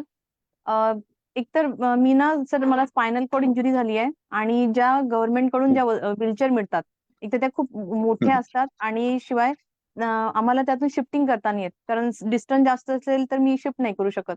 त्यामुळे ते क्वालिटी हा. नाहीये त्याची, आणि त्या आमच्या कामाच्याच नाहीये, म्हणजे देतात पण त्या उपयोगात येत नाही, त्या पडून असतात. हम्म. तर त्यासाठी जर म्हणजे तुम्ही करू शकता म्हणून, तर ती सुटेबल अशी वस्तू जर असेल तरच ती उपयोगाची आहे, नाही त्या काही उपयोगाच्या नाहीयेत.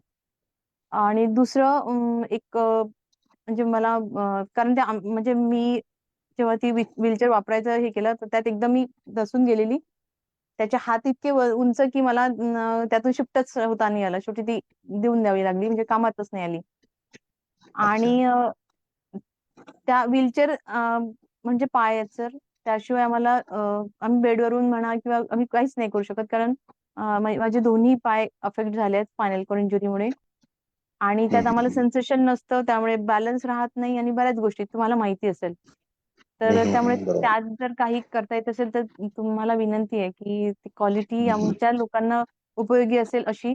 कारण मी एका एनजीओ साठी काम करते, गेले 12-13 वर्ष झाले. मुंबईचं एनजीओ आहे, नीना फाउंडेशन म्हणून.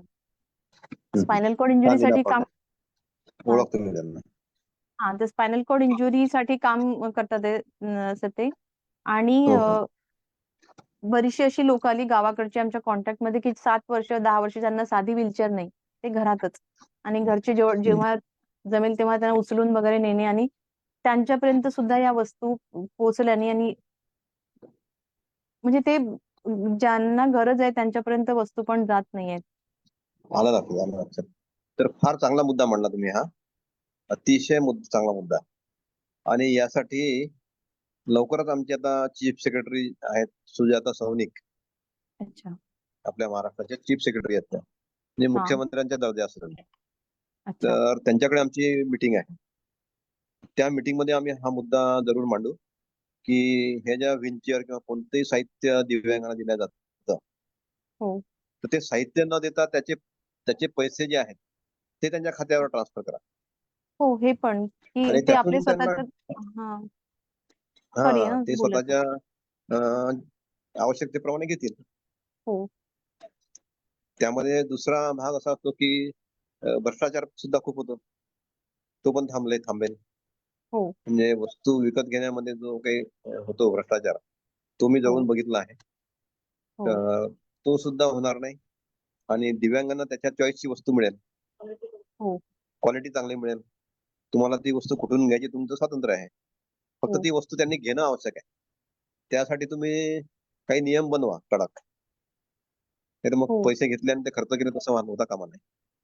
नाही सर, त्यात तर एक हा अं, हा मुद्दा मांडू आम्ही नक्की. हो, त्यात एक मी सुचवू शकते की त्यांनी वस्तू घ्यावी, एकतर फोटो पण, आणि त्याचे जे बिल असतात ते पण म्हणजे बिल. त्यांनी देणे गरजेचे आहे. म्हणजे परत गव्हर्नमेंटला जसं हा. जिथून पैसे मिळतील तर ते कसं ते हो. बांधील राहतील.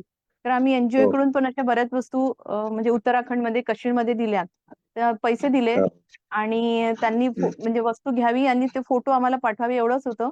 पण त्या लोकांनी म्हणजे फोनच बंद करून ठेवले. तर हे असं होतं की पैसे घेतल्यानंतर ते घेत नाहीत. हम्म. त्यामुळे आता हा एक भाग केलाय की आम्ही त्यांच्याकडून फोटो पण घेतो आणि बिल पण घेतो. हम्म. आणि सर नाही, अजून एक बरोबर, मला करता येईल, म्हणायचं करता येईल. हो. एक अजून मला म्हणायचं की पेट्रोल पंपसाठी नेमके काय म्हणजे हे लागतं एलिजिबिलिटी? पेट्रोल पंप साठी तुम्हाला मुख्य म्हणजे जागा पाहिजे स्वतःची, हा. त्या स्पॉटवर जिथे आपला जाहिरात निघेल. आता पेट्रोल पंपच्या जाहिराती दर 3 वर्षांनी निघतात. अच्छा. 3-4 वर्षांनी एकदा निघतात जाहिराती. पुढच्या वर्षी जाहिरात निघणार आहे. पण ते पण तर माहीतच तुम्हाला पडत नाही जिथे सर. नाही, लोकमतला येते जाहिरात. आम्ही पण जाहिरात भरूनच पेट्रोल पंप मिळाला आम्हाला, आणि तोही अच्छा. महिलामध्ये मिळाला, अपंग म्हणून नाही, दिव्यांग म्हणून नाही. दिव्यांगांसाठी आरक्षण राहतं, पण ते फार कमी राहतं. हो. आणि ते अशा ठिकाणी असतं की जिथे जागा म्हणजे मिळणं कधी कधी कठीण जातं. तर आपल्या ला जिथे वाटते की जिथे चांगला सेल होईल, जिथे चांगला रिस्पॉन्स मिळेल, जिथे पेट्रोल पंप नाही आहे सध्या, अशी एखाद्या रोड शोधून अशी एखादी जागा, अनेक जागा आहेत की जिथे पेट्रोल पंप नाही आहे. तर त्या ठिकाणी असं शोध घ्यावा लागेल तुम्हाला पहिले. आता 1 वर्ष आहे जाहिरात निघाला, तर तुम्ही शोध घेऊ शकता. आणि ती जागा मात्र तुम्हाला स्वतः विकत घ्यावी लागेल. त्यासाठी लोन बरं. वगैरे मिळतं, पण लोन मिळण्यासाठी परत तुम्हाला मॉर्गेज करावं लागेल. तेवढ्या रकमेचं मॉर्गेज बँकेकडे करावं लागेल. हा. फायनान्शियल अडचणी खूप आहे त्याच्यामध्ये. जसं SC ST करता शासनाने हे केलेलं आहे की सर्व सुविधा शासन पुरवते त्यांना. पेट्रोल पंप SC ST कॅटेगरीला जर द्यायचा असेल, तर जागेपासून तर पहिल्या टँकर पर्यंत हे सगळं शासन पुरवते. दिव्यांगांना मात्र असं नाहीये. दिव्यांगांना फक्त आरक्षण आहे, पण मिळाल्यानंतर ते सगळं तुम्ही करा. तर हा थोडासा भेदभाव आहे. त्याची आम्ही केंद्र सरकारकडे मागणी केलेली आहे की जसं SC ST ना आहे, तसं दिव्यांगांना करायला पाहिजे. की जागेपासून तर टँकर पर्यंत सगळ्या सुविधा तुम्ही पहिले करून द्या. नंतर बिझनेस सुरू झाल्यावर ते करतील मग परत तुम्हाला काय करायचं. हो. हा. तर लोन मिळतं, परंतु लोन मिळताना ह्या अडचणी आहेत. आम्हाला तर लोन घेताना इतके नाकीनऊ आले की म्हणजे जीव गमवायची पाळी आली. बापरे. हो. परंतु मिळाला शेवटी. म्हणजे खूप प्रयत्न करावे लागले. इतके प्रयत्न सहसा करणं कठीण जातं. पण आम्ही दोघेही हो. क्वालिफाईड असल्यामुळे जमलं ते. आणि शेवटी आम्ही ते पूर्णत्वाला नेलं. आमचा उद्देश चांगला होता. महाराजांना आम्ही गजानन महाराजांना प्रार्थना केली होती की जर पेट्रोल पंप मिळाला तर आपण त्याचं उत्पन्न जे आहे त्याचा काही भाग हा दिव्यांगांच्या चळवळीसाठी खर्च करू. अच्छा. आणि खरोखरच आम्ही दिव्यांगांच्या चळवळीसाठी याच्या उत्पन्नाचा काही भाग खर्च करू. हे एक झालं. दुसरं, पंप चालवताना ज्या अडचणी येतात त्या पण मोठ्या मोठ्या असतात. तर त्याच्यासाठी सुद्धा तुम्हाला मानसिक तयारी ठेवावी लागते. कोणतंही आव्हान आलं तर ते आपण हे करू. पण सुरुवातीला हे आव्हान मोठं असतं, लोन मिळवणे. आणि पेट्रोल पंप तर मिळून जातो. पेट्रोल पंप मिळाला तर जास्त अडचणी नाही आहेत. पण आर्थिक जुळवाजुळव करताना फार त्रास होतो. लोन सुद्धा मिळताना मॉर्गेज देणं आहे, हे आहे. तर शासनाने याच्यामध्ये सोयी दिल्या पाहिजे. यासाठी आमचा संघर्ष सुरू आहे. त्याला जर यश मिळालं तर आणखी लोकांना पंप मिळतील, दिव्यांगांना. आम्हाला जरी संघर्ष करून मिळवावा लागला तरी बाकीच्यांना तो सहज मिळाला पाहिजे असे आमचं प्रयत्न आहे. पण हा व्यवसाय मिळाला तर अपंगांसाठी खूप चांगला व्यवसाय आहे. एका ठिकाणी बसून करण्याचा व्यवसाय आहे. हो. कारण कंपनी तुमच्याकडे टँकर पाठवते, टँकर तुम्हाला विकायचा आहे, एकाच ठिकाणी बसून विकायचा. कुठे काही हो. धावपळ नाही, कुठे काही जायचं काम नाही. आणि 2-3 लाख महिना प्रॉफिट सहज मिळतो त्याच्यामध्ये. हो. तर असा हा चांगला व्यवसाय आहे जो दिव्यांगांना करता येईल. पण त्यासाठी शासनाने सुविधा उपलब्ध करून दिल्या पाहिजे सुरुवातीला. हो. सर मला अजून एक म्हणजे बोलायचं होतं. विशाल वेळ आहे का? म्हणजे सरांचा जास्त वेळ नाही, घेतला बोला बोला. प्रश्न आपला सर संवाद झाला पाहिजे. हा सर एक हे की जे स्पायनल कॉर्ड इंजुरी म्हणजे नॉर्मल आयुष्य आणि त्यानंतर स्पायनल कॉर्ड इंजुरी होते. बरेच जणांना सर्व्हायकल म्हणजे मानेत फ्रॅक्चर जातं आणि मग ते पूर्ण त्यांची बॉडी पॅरालाइज होते. टोटल डिपेंडन्सी असते म्हणजे सगळ्यासाठी जेवण, साईड चेंज करणे, खाणं पिणं सगळं उठून बसणे सगळंच. त्यासाठी गव्हर्नमेंटचं सर म्हणजे तुम्ही एवढं मोठ्या म्हणजे मोठ्या लेवलला काम करता, तर 100% जे अपंग आहेत त्यांच्यासाठी काही सुविधा नाही आहेत. म्हणजे पेन्शन मिळते 1500 सगळ्यांनाच 1500 देते गव्हर्नमेंट. पण ते कितपत बरोबर आहे, की जे 80-90-100% अपंग आहेत, त्यांच्यासाठी काहीतरी वेगळा गव्हर्नमेंटनी हे करायला पाहिजे. कारण त्या व्यक्तीला सांभाळणं त्या घरच्यांच्या तुम्ही समजू शकता, की त्या व्यक्तीला सांभाळणं किंवा त्याचे खर्च असतात. म्हणजे हा त्यांच्यासाठी हा काहीतरी हा मुद्दा आधी बरोबर आहे नव्हता शासनाचा, पण आम्ही धोरणामध्ये तो टाकला होता. 13 मध्ये जे धोरण बनवलं आम्ही आणि 18 मध्ये जे पास झालं, तर त्या धोरणामध्ये सिव्हिअर अपंगांसाठी वेगळं सगळं पाहिजे. जे नॉर्मल अपंगांना मिळतं त्याच्यापेक्षा जास्त सिव्हिअर अपंगांना मिळालं पाहिजे. अशा प्रकारचं धोरण आता आलेलं आहे. त्यामध्ये एक सांगता येईल की 1500 पेन्शन सोबतच तुम्हाला महापालिकेची पेन्शन सुद्धा लागू आहे, होऊ शकते. जे 100% दिव्यांग आहेत त्यांना महापालिकेतर्फे स्पेशल हे सुरू झालेले आहे बऱ्याचशा महापालिकांमध्ये.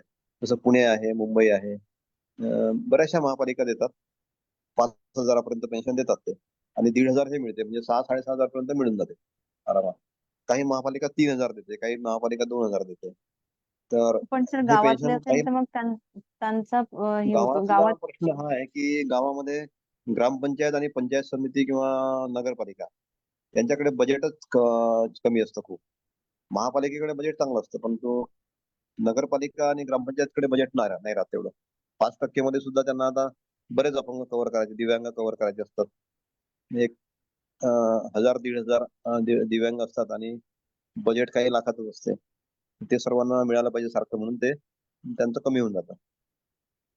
परंतु पण हे शासनानेच आता करायला पाहिजे. शासनाने त्याचं पण बरोबर मागणी आहे आपली. आपली तर सरसकट 5,000 ची मागणी आहे, की हो 1,500 जे आहे ते 5,000 केलंच पाहिजे. आता बच्चू कडू साहेबांनी पण त्यासाठी मोठा मोर्चा काढला आणि मागणी केलेली आहे शासनाकडे. आम्ही पण पाठपुरावा चालू आहे आमचा. आता चीफ सेक्रेटरीकडे आमची मिटिंग आहे. त्या मीटिंग मध्ये हा मुद्दा आम्ही रेटणार आहे की 5,000 करा म्हणून. आता 2च मागण्या करायच्या, 5,000 पेन्शन आणि राजकीय आरक्षण. बाकी काही जास्त मागायचं नाही आता शासनाकडे. होईल आणि ते पण. सर अजून म्हणजे मला एक 2 मिनिटं बोलायचं असं तुमच्याशी, की आई वडील असेपर्यंत त्या लोकांची सेवा शुश्रूषा केली जाते म्हणजे ते आई वडील सांभाळतात. त्यानंतर त्यांचं कोणी नसतं किंवा बहीण लग्न होऊन जाते किंवा भाऊ नाही करत. तर त्या लोकांचं मग त्यासाठी तरी गव्हर्नमेंटने काहीतरी असे म्हणजे एक शेल्टर होम किंवा त्यांची केअर करावी.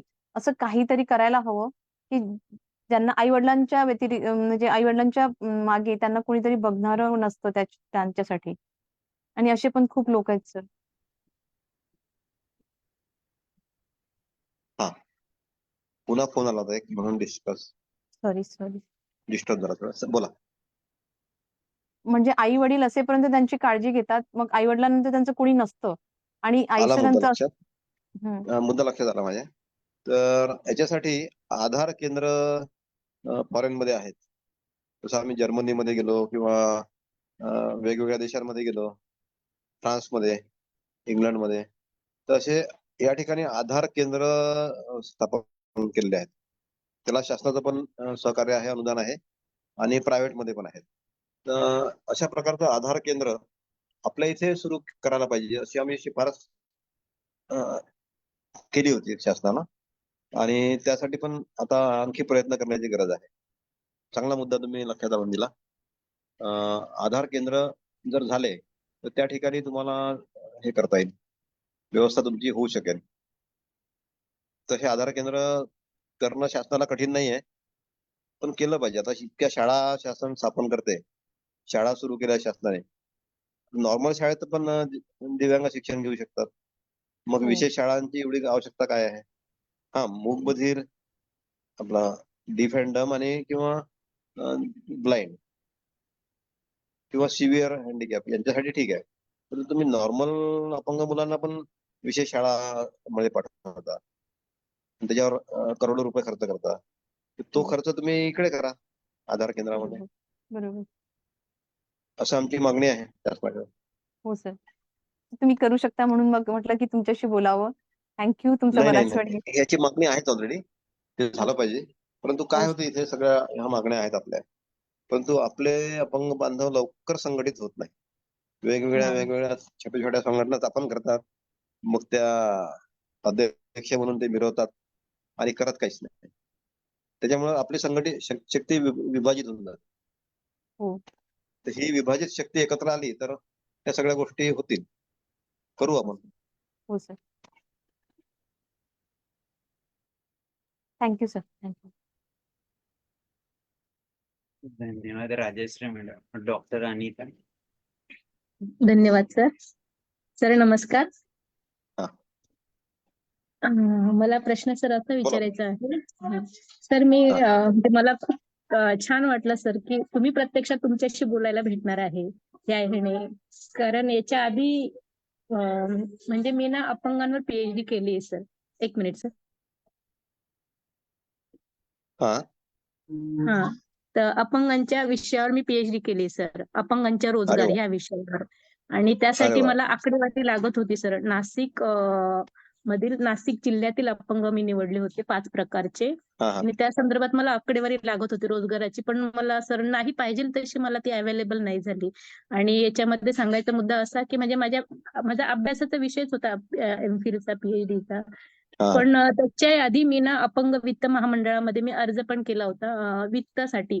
अपंग वित्त हा महामंडळामध्ये. पण मग त्याचा त्यांनी तो हा. फॉर्म भरून दिला, त्याच्या अटी शर्ती. आणि जेव्हा मी फॉर्म घेतला तर तेव्हा ते द्वारकेचं कांदा बटाटा भवन म्हणून असं काहीतरी तिथे होतं ते ऑफिस. नंतर ते वडाळ नाक्याला गेलं आणि आता सध्या कुठे आहे म्हणजे ऑफिस त्याचे सतत चेंजेस तर होत राहिलेच. आणि परत ते फॉर्म किंवा मला ती प्रोसेस नाही करता आली सर त्यावेळेस. कोणत्या वर्षी गेला तुम्ही अर्ज? मी 2005-06 ची गोष्ट आहे. माझा 5 मध्ये पीजी अर्ज जेव्हा केला होता. कम्प्लीट झालं त्यानंतर 5-6 हा ला हा. आणि नंतर 10 मध्ये पण मी प्रयत्न केले होते, पण माझं ते प्रोसेस मी नाही झाली, ते अर्धवट राहिली. आणि अपंगांच्या रोजगाराचा खूप तीव्र प्रश्न म्हणजे जो आहे तो जो प्रत्यक्षात मी पण सर्व्हाइव्ह करते, तर त्यावरच मी तो अभ्यास रिसर्च केलेला सर.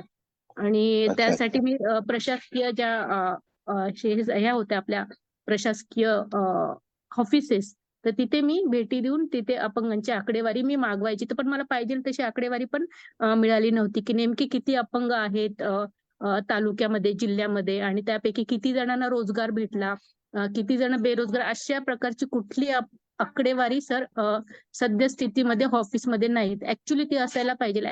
खरं तर अपंगांच्या म्हणजे हे पण नाहीये की किती वॉर्डाप्रमाणे किती अपंग आहे, तर तशी सुद्धा आकडेवारी आतापर्यंत सर नाहीये.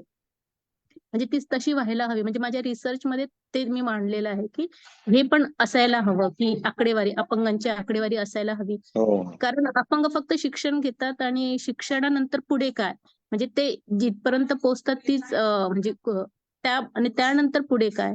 आणि खूप सारे मला असे अपंग आढळले की ते फक्त म्हणजे आंदोलने, मोर्चे किंवा आणि कुणी काही सांगितलं तर त्याच्या पुढे ते सीमित राहतात आणि पुढे त्याची प्रोसेस होत नाही. आणि प्रत्यक्षात त्यांना जे प्रूफफुली पाहिजेले तर ते त्यांना मिळत नाही. म्हणजे भरकटल्यासारखं ते होतं. तर यावर म्हणजे आपल्याला नक्की काय करता येईल म्हणजे असं मी मांडलं सर. सॉरी. आपण या विषयावर पीएचडी मिळाली आता तुम्हाला, झाली आहे? हो सर. अवॉर्ड झाले सर. हो. तो पुणे प्रबंध तुम्ही मला विद्यापीठातून. ऑनलाईन पाठवू शकता का? हो नक्की सर. नक्की सर. माझा ईमेल ऍड्रेस आहे. माझ्या प्रबंधाचा हा. विषय आहे. हा. त्या हो हो. ऍड्रेसवर तुम्ही ओके ओके. पाठवा. मी सुहास आर काळे लिहून घेऊ सर. 11. हा. सुहास आर काळे, SUHASR ओके. मध्ये आर टाका ना, आर काळे, सुहास आर हो हो काळे 11@gmail.com. हो. Okay okay sir. चालेल, मी पाठवेल त्याच्यावर मला नक्की सर. आणि पाठवून द्या. याच्यामध्ये चालेल. आकडेवारीचा आता सर फार मला मोठा इश्यू आला. आकडेवारीचा जो प्रश्न हा. आहे, तर आता आकडेवारी बरीचशी कलेक्ट झालेली आहे आता सध्याच्या परिस्थितीमध्ये. आधी नव्हती. तुमचा जेव्हा प्रबंध सुरू असेल तेव्हा नसेल, परंतु आता शासनाने धोरण झाल्यानंतर म्हणजे 2018 पासून धोरण स्वीकारलं आहे शासनाने आपलं अपंग धोरण. तर त्यानंतर प्रत्येक कलेक्टर ऑफिसमध्ये याचे हे सर्वेक्षण झालेले आहेत आणि त्याच्या मार्फत जिल्हा परिषदमध्ये सहकार सर्वेक्षण झालेले आहेत. तर जिल्हा परिषदच्या सीओ कडे तुम्हाला ही माहिती मिळू शकेल. सीओ जिल्हा परिषदच्या ऑफिसला अच्छा. जिल्हा परिषद आणि आणि महामंडळाचं जे कार्यालय आहे ते महात्मा फुले आर्थिक विकास महामंडळ जे आहे सामाजिक न्याय भवन मध्ये नाशिकला. तर त्या ठिकाणी त्याच कार्यालयामध्ये दिव्यांगांचं कार्यालय आहे. सेपरेट कार्यालय आपल्याला अजून जिल्हा लेवलला मिळालं नाही. तर महात्मा फुलेकडेच आपलं काम दिलेलं आहे. तिथे आपला अपंग कर्मचारी बसतो. तिथे दुसाने म्हणून एक मुलगी आहे दुसाने. तर ती तिथे काम पाहते आपल्या अपंग महामंडळाचं. तिची नियुक्ती माझ्या हातचीच आहे. तर ती अजूनही आहे तिथे. तिच्या मार्फत तुम्हाला लोनसाठी प्रोसेस करता येईल आणि ही आकडेवारी जी आहे जिल्हा परिषद मधून मिळेल. म्हणजे मला आकडेवारी भेटलेली नाही. म्हणजे कसं आता काही काही जिल्ह्यामध्ये झाली आहे, काही जिल्ह्यामध्ये नाही झाली आहे. पण नाशिक जिल्ह्याची काय परिस्थिती आहे? मला जे गाईड होते तर ते मी पूर्ण जिल्हा निवडणार होते, पण त्यांनी मला नाशिक अनिता आवाज मॅडम, फटतोय थोडासा. तुमचा आवाज ब्रेक होतोय. रेंज मध्ये या. आवाज पडतोय. आकडे आहेत आणि ते किती रोजगार आहेत, किती बेरोजगार आहेत या संदर्भातली भेटली नाही मला. मग मी ते प्रातिनिधिक आकडेवारी घेऊन मग तसं ते सादर केलं. सॉरी. तर मला आकडेवारीचाच प्रॉब्लेम आलेला. म्हणजे बेरोजगार अपंग वार्ड न्याय असं वेगळी जनगणना म्हणजे स्त्री पुरुष ओव्हरऑल जनरल जनगणना होती. तर नाही, त्याचं general वॉर्ड नाही. स्पेशली अपंगांची जिल्हा प्रत्येक कलेक्टर यांनी जिल्हा परिषदेने आणि महापालिकेने पण केलेली आहे ती. महापालिकेमध्ये पण एकदा जाऊन बघा तुम्ही. काही महापालिकेने केली आहे, काहींचं काम चालू आहे, असं चालू आहे. तेच मला. आणि मी माझे सर्व विषय सांगते तुम्हाला. An analysis of employment of disable person in Nashik municipal corporation यावर मी केलेली. अच्छा, चांगला विषय घेतला तुम्ही. पाठवा मला प्रबंध तुमचा. हो, नक्कीच. आणि सर नाशिकमध्ये सध्या म्हणजे जे त्याचा ऑफिस आहे ते मला अजूनही नाही लक्षात आलं, तर ते सांगता येईल का? नाशिकमध्ये काय म्हटलं? दरवेळेस नाशिकचं जे अपंग वित्त महामंडळ होतं ना, त्याचं जे ऑफिस आहे महामंडळाचं. तर म्हणजे प्रत्येक वेळेस चेंज होत असतं. तर सद्यस्थितीत कुठे आहे तर ते मला तर ते कल्पना नाही त्याची. शासनाने काय केलंय की अपंग महामंडळ हे वेगवेगळ्या लोकांना अटॅच केलं. आधी महात्मा फुलेकडे होतं, तिथून काढलं. ओबीसी महामंडळाला दिलं, ओबीसीतून काढलं. आता परत महात्मा फुलेकडे केलं. त्याच्यामुळे ते चेंजेस होतात. आपलं स्वतंत्र कार्यालय असतं तर असं झालं नसतं. आता दिव्यांगांकडे दुर्लक्ष करायचं शासनाचं धोरणच आहे. तेवढं लक्ष देत नाही. तर त्याच्यामुळे हे अजूनही स्वतंत्र कार्यालय आपल्याला मिळालेलं नाहीये. त्यासाठी आमचा संघर्ष चालू आहे. मी पण स्वतः एमडी असताना खूप संघर्ष केला. म्हणजे मुख्यमंत्र्यांना किती वेळा भेटलो, वित्तमंत्र्यांना भेटलो, पण शेवटी रिटायर होईपर्यंत मला तर रिस्पॉन्स नाही मिळाला स्वतंत्र कार्यालयासाठी. तर आता बाहेर राहून आपल्याला करायचं आहे. अच्छा. होईल, मग आता सध्या पण वेळ लागेल. ऑफिस कुठे? सध्या महात्मा फुले विकास महामंडळ त्यांच्याच महात्मा ऑफिसमध्ये फुले. आपला कर्मचारी बसतो. महात्मा फुले सामाजिक न्याय भवन नाशिकचं. ओके. आता ते कुठे आहे मला सामाजिक सांगता न्याय नाही येणार. भवन. बहुतेक ते रेल्वे स्टेशनच्या रोडला आहे सामाजिक न्याय भवन. ओके. एक समाज सामाजिक न्याय भवन कल्याण तुम्ही म्हटलं ऑफिस तर माहिती आहे मला. नाही, समाज कल्याण वेगळं आणि समाज सामाजिक कल्याण न्याय ऑफिस भवन माहिती वेगळं. आहे. ओके. पण समाज ते मग कल्याणचं शोधावं लागेल. वेगळं. ओके. अच्छा. म्हणजे इथे सर शोधण्यापासून प्रॉब्लेम येतो, मग नंतर मग हो. पुढची प्रोसेस मध्ये सामाजिक न्याय भवन विशेष म्हणजे असतात. सगळ्या जिल्ह्यामध्ये झालेला आहे. तर त्यामुळे आता सोपं जातं थोडंसं. सामाजिक न्याय भवन म्हटलं की ओके. तिथे मिळून जाईल तुम्हाला. ओके.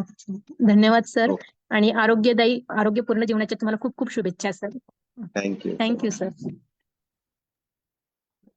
धन्यवाद doctor Anita madam. Sarika madam. Thank you Vishal sir. नमस्कार सर. काळे हा सर नमस्कार. नमस्कार. हा नमस्कार नमस्कार हे एवढं नमस्कार. सगळं कार्य चालतं अपंगांबद्दल हे मला माहीतच नव्हतं. तुमच्यामुळे मला खूप खूप माहिती मिळाली. इतकं सर्व माहितीपूर्ण तुमचं मार्गदर्शन होतं.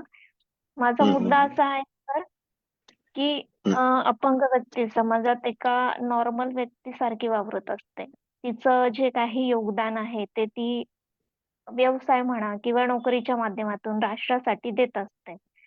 मग हो. बऱ्याचशा आस्थापना किंवा सार्वजनिक ठिकाणं अशी असतात जी अपंगांसाठी म्हणजे काय म्हणू आपण त्याला त्यांना तिथे मूव्ह वगैरे करण्यासाठी योग्य असं हे नसतं. Disable friendly. इन्फ्रास्ट्रक्चर जे इन्फ्रास्ट्रक्चर असतं नाही राहत. हा बरोबर ते आहे. राहत नाही. तसं नसतं ते. हा तर त्याच्यासाठी काही करण्याचा संघाचा विचार आहे का? ते कंपल्शन त्यांना करता येईल का? कंपल्शन आहेच, फक्त त्याची अंमलबजावणी होत नाही. वास्तविक सगळ्याच ठिकाणी हे असायला पाहिजे. रॅम्प असायला पाहिजे. त्यानंतर स्वतंत्र शौचालय असायला पाहिजे आणि लिफ्ट असायला पाहिजे जिथे आवश्यक आहे तिथे. तर ह्या सगळ्या गोष्टी कायद्यामध्ये आहेत. कायदा झाला आहे आपला 2018 मध्ये कायदा झाला, परंतु त्याची अंमलबजावणी प्रभावीपणे होत नाही. त्याचं कारण असं आहे की जे अधिकारी आहेत ते दिव्यांग सगळ्या ठिकाणी नाही आहेत आणि जे दिव्यांग अधिकारी आहेत त्यांना संधी दिल्या जात नाही तिथे काम करायची. दिव्यांग स्वतः जर त्या ठिकाणी आले तर ते चांगलं काम करतील, पण शासनाचं धोरण सध्या तसं नाही आहे. त्यामुळे ह्या जे गोष्टी आहेत ह्या प्रभावीपणे अंमलबजावणी होत नाही. जसं अपंग कल्याण आयुक्त आहे, आयुक्त हा स्वतः डिसेबल असेल तर तो तळमळीने काम करेल, त्याला जाणीव आहे त्याची आणि सगळ्यांना कंपल्सरी करेल, तो कायद्याची अंमलबजावणी करेल. पण तसं होत नाही. दिव्यांगांचे सचिव आहेत मंत्रालयाचे, ते सुद्धा दिव्यांगांमधून जर घेतले तर हे सगळं होईल. परंतु त्यासाठी आपल्याला फार लढावं लागणार आहे शासनाशी की हे सगळं तुम्ही करा. त्यासाठी जागृती आणि राजकीय प्रेशर वापरावं लागेल. आपल्याला राजकीय आरक्षण मिळालं तर आपले राजकीय आरक्षणामधून जे लोक जातील तिथे ते नक्की करतील ह्या गोष्टी. म्हणूनच आमचं असं आता पहिलं धोरण ध्येय आहे की राजकीय आरक्षण आधी मिळालं पाहिजे. त्यासाठी संघर्ष करायचा. जसं आपण एसटी कन्सेशनसाठी संघर्ष केला, महामंडळासाठी संघर्ष केला किंवा 3% आरक्षणासाठी विशेष भरती मोहीमसाठी संघर्ष केला, अनेक गोष्टीसाठी संघर्ष केला आपण. तर तसा आता मोठा संघर्ष आपल्याला या राजकीय आरक्षण आणि प्रशासकीय आरक्षण, प्रशासनामध्ये आपला स्थान, जिथे निर्णय घेतले जातात त्या ठिकाणी आपल्याला स्थान. आता मी जे माझ्या मुलाखतीमध्ये मूळ मुद्दा होता माझा तो सांगितला, तोच इथे लागू होतो. या सगळ्या गोष्टी नाही आहेत कारण हे सगळं नाही आहे, शासनाचं धोरण नाही आहे, राजकीय आरक्षण नाही आहे, त्याच्यामुळे ह्या सगळ्या गोष्टी होतात. आता जेव्हा आपण राजकीय आरक्षण मागतो तेव्हा काही लोकांना वाटतं की यांना आमदार खासदार व्हायचं आहे म्हणून हे राजकीय आरक्षण मागतात, पण तसं नाही आहे. ते होतील आपले अपंग आमदार खासदार, तर काही बिघडलं का? बाकी सुदृढ लोक होतात तर आम्हाला व्हायला काय झालं?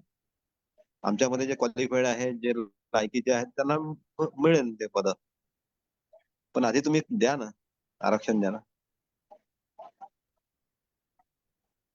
हो बरोबर आहे सर. आणि याच्यासाठी आपला चालू आहे महासंघाच्या माध्यमातून आमचा प्रयत्न सुरूच आहे. जिथे जिथे दिसते तिथे तिथे आम्ही पत्र लिहितो, कोर्टामध्ये जातो, कोर्ट केसेस करतो.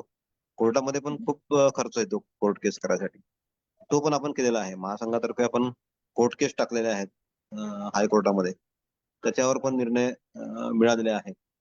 शासनाला त्यांनी पुष्कळ न्यायालयाने ताशेरे ओढलेले आहेत. त्यातून बऱ्याचशा गोष्टी होतात, चालू आहे. पण आणखी त्याच्यासाठी संघर्ष आपल्याला एकत्र यावं लागेल, सर्वांना मोठी ताकद उभी करावी लागेल. हा जो मोठा मुद्दा आहे सर, सर्वांनी एकत्र आलं पाहिजे. हो, हा हा हा हा हा मुद्दा आहे. तर आणि मग होत आहे असं काही निराश व्हायचं कारण नाहीये. जितके आले तितकेच अच्छा. त्यांना घेऊनच आपण सोबत जाऊ पुढे हो हो आणि एक दिवस करू आपण सगळ्या. होईल. हो तुम्हाला खूप शुभेच्छा सर, आणि हे हे तुमचा हा लढा नक्कीच यशस्वी होऊ. थँक्यू, धन्यवाद. विशाल सर. धन्यवाद सारिका मॅडम. सर, खरोखर आज तुम्ही ज्या पद्धतीने तुमचा जीवन प्रवास मांडला आणि सगळं जीवनच हे अपंग कार्यासाठी वाहून घेतलं, तर हे निश्चितच प्रेरणादायी आहे. सर, आज जे पण तुम्ही मार्गदर्शन केलं, तुमचं शेअरिंग केलं, यातनं आम्हाला खूप नवीन गोष्टी ऐकायला मिळाल्या, शिकायला मिळाल्या. आणि सर, जे पण फेसबुक लाईव्ह बघतायत किंवा नंतर युट्यूबला येऊन बघतील, ते निश्चितच यातनं काहीतरी घेऊन जातील. आणि जसं आपल्याला सगळे मिळून, जसं तुम्ही म्हणतायत की सगळे अपंगांना एकत्र येऊन काम करणं गरजेचं आहे, तर निश्चितच या तुमच्या संघर्षासाठी खूप खूप शुभेच्छा सर. आमच्या संपूर्ण संकल्प फाउंडेशन परिवाराकडून तुमचे ऋण व्यक्त करतो. आणि निश्चितच सर, आपण सगळे संवादात राहूया. आणि सर, जाता जाता तुमच्याकडून एक छोटासा संदेश सर्वांसाठी, कारण तुम्ही ज्या पद्धतीने जगतायत आणि जगून दाखवलं, त्यातनं फक्त अपंगच नाही तर जे सबल लोक आहेत ते पण प्रेरणा घेतील. आणि निश्चितच सर, एक जाता जाता चांगला संदेश सर्वांसाठी द्यावा. नंतर आपण एका छोट्याशा प्रार्थनेने आजच्या या सत्संगाची सांगता करू.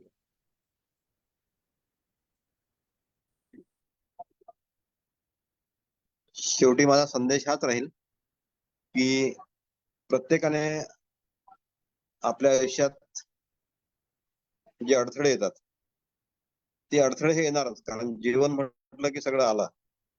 प्रत्येकाच्याच जीवनामध्ये संघर्ष आहे, प्रत्येकाच्याच जीवनात अडथळे आहेत. असं काही समजू नये की आपल्याला आपल्याच जीवनामध्ये सगळं आलेलं आहे.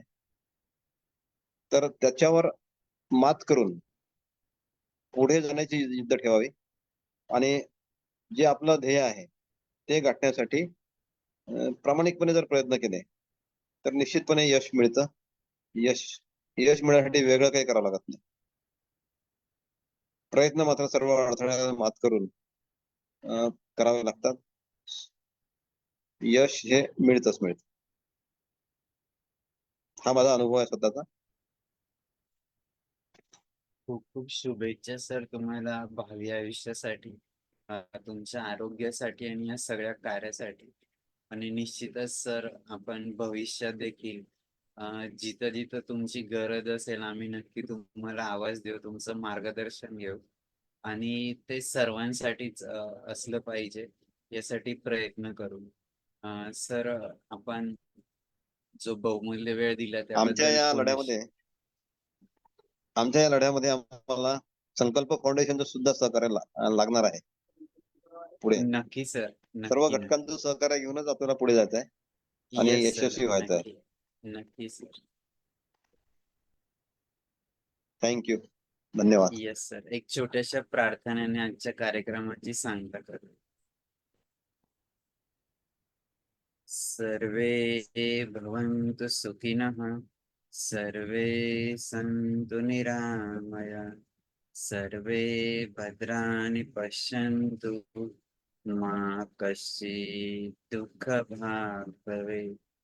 ओम शांती शांती शांती. खूप खूप धन्यवाद शांती शांती. सगळ्यांचे. पुनश्च एकदा धन्यवाद. आपण पुढच्या संवाद सारथीच्या व्याख्यानमालेत भेटूया थँक्यू आणि सर. निश्चितच त्यातनं नवीन ऊर्जा मिळवू. खूप खूप धन्यवाद सर. खूप छान आपण कार्यक्रम आयोजित केला, त्याबद्दल आपले आभार.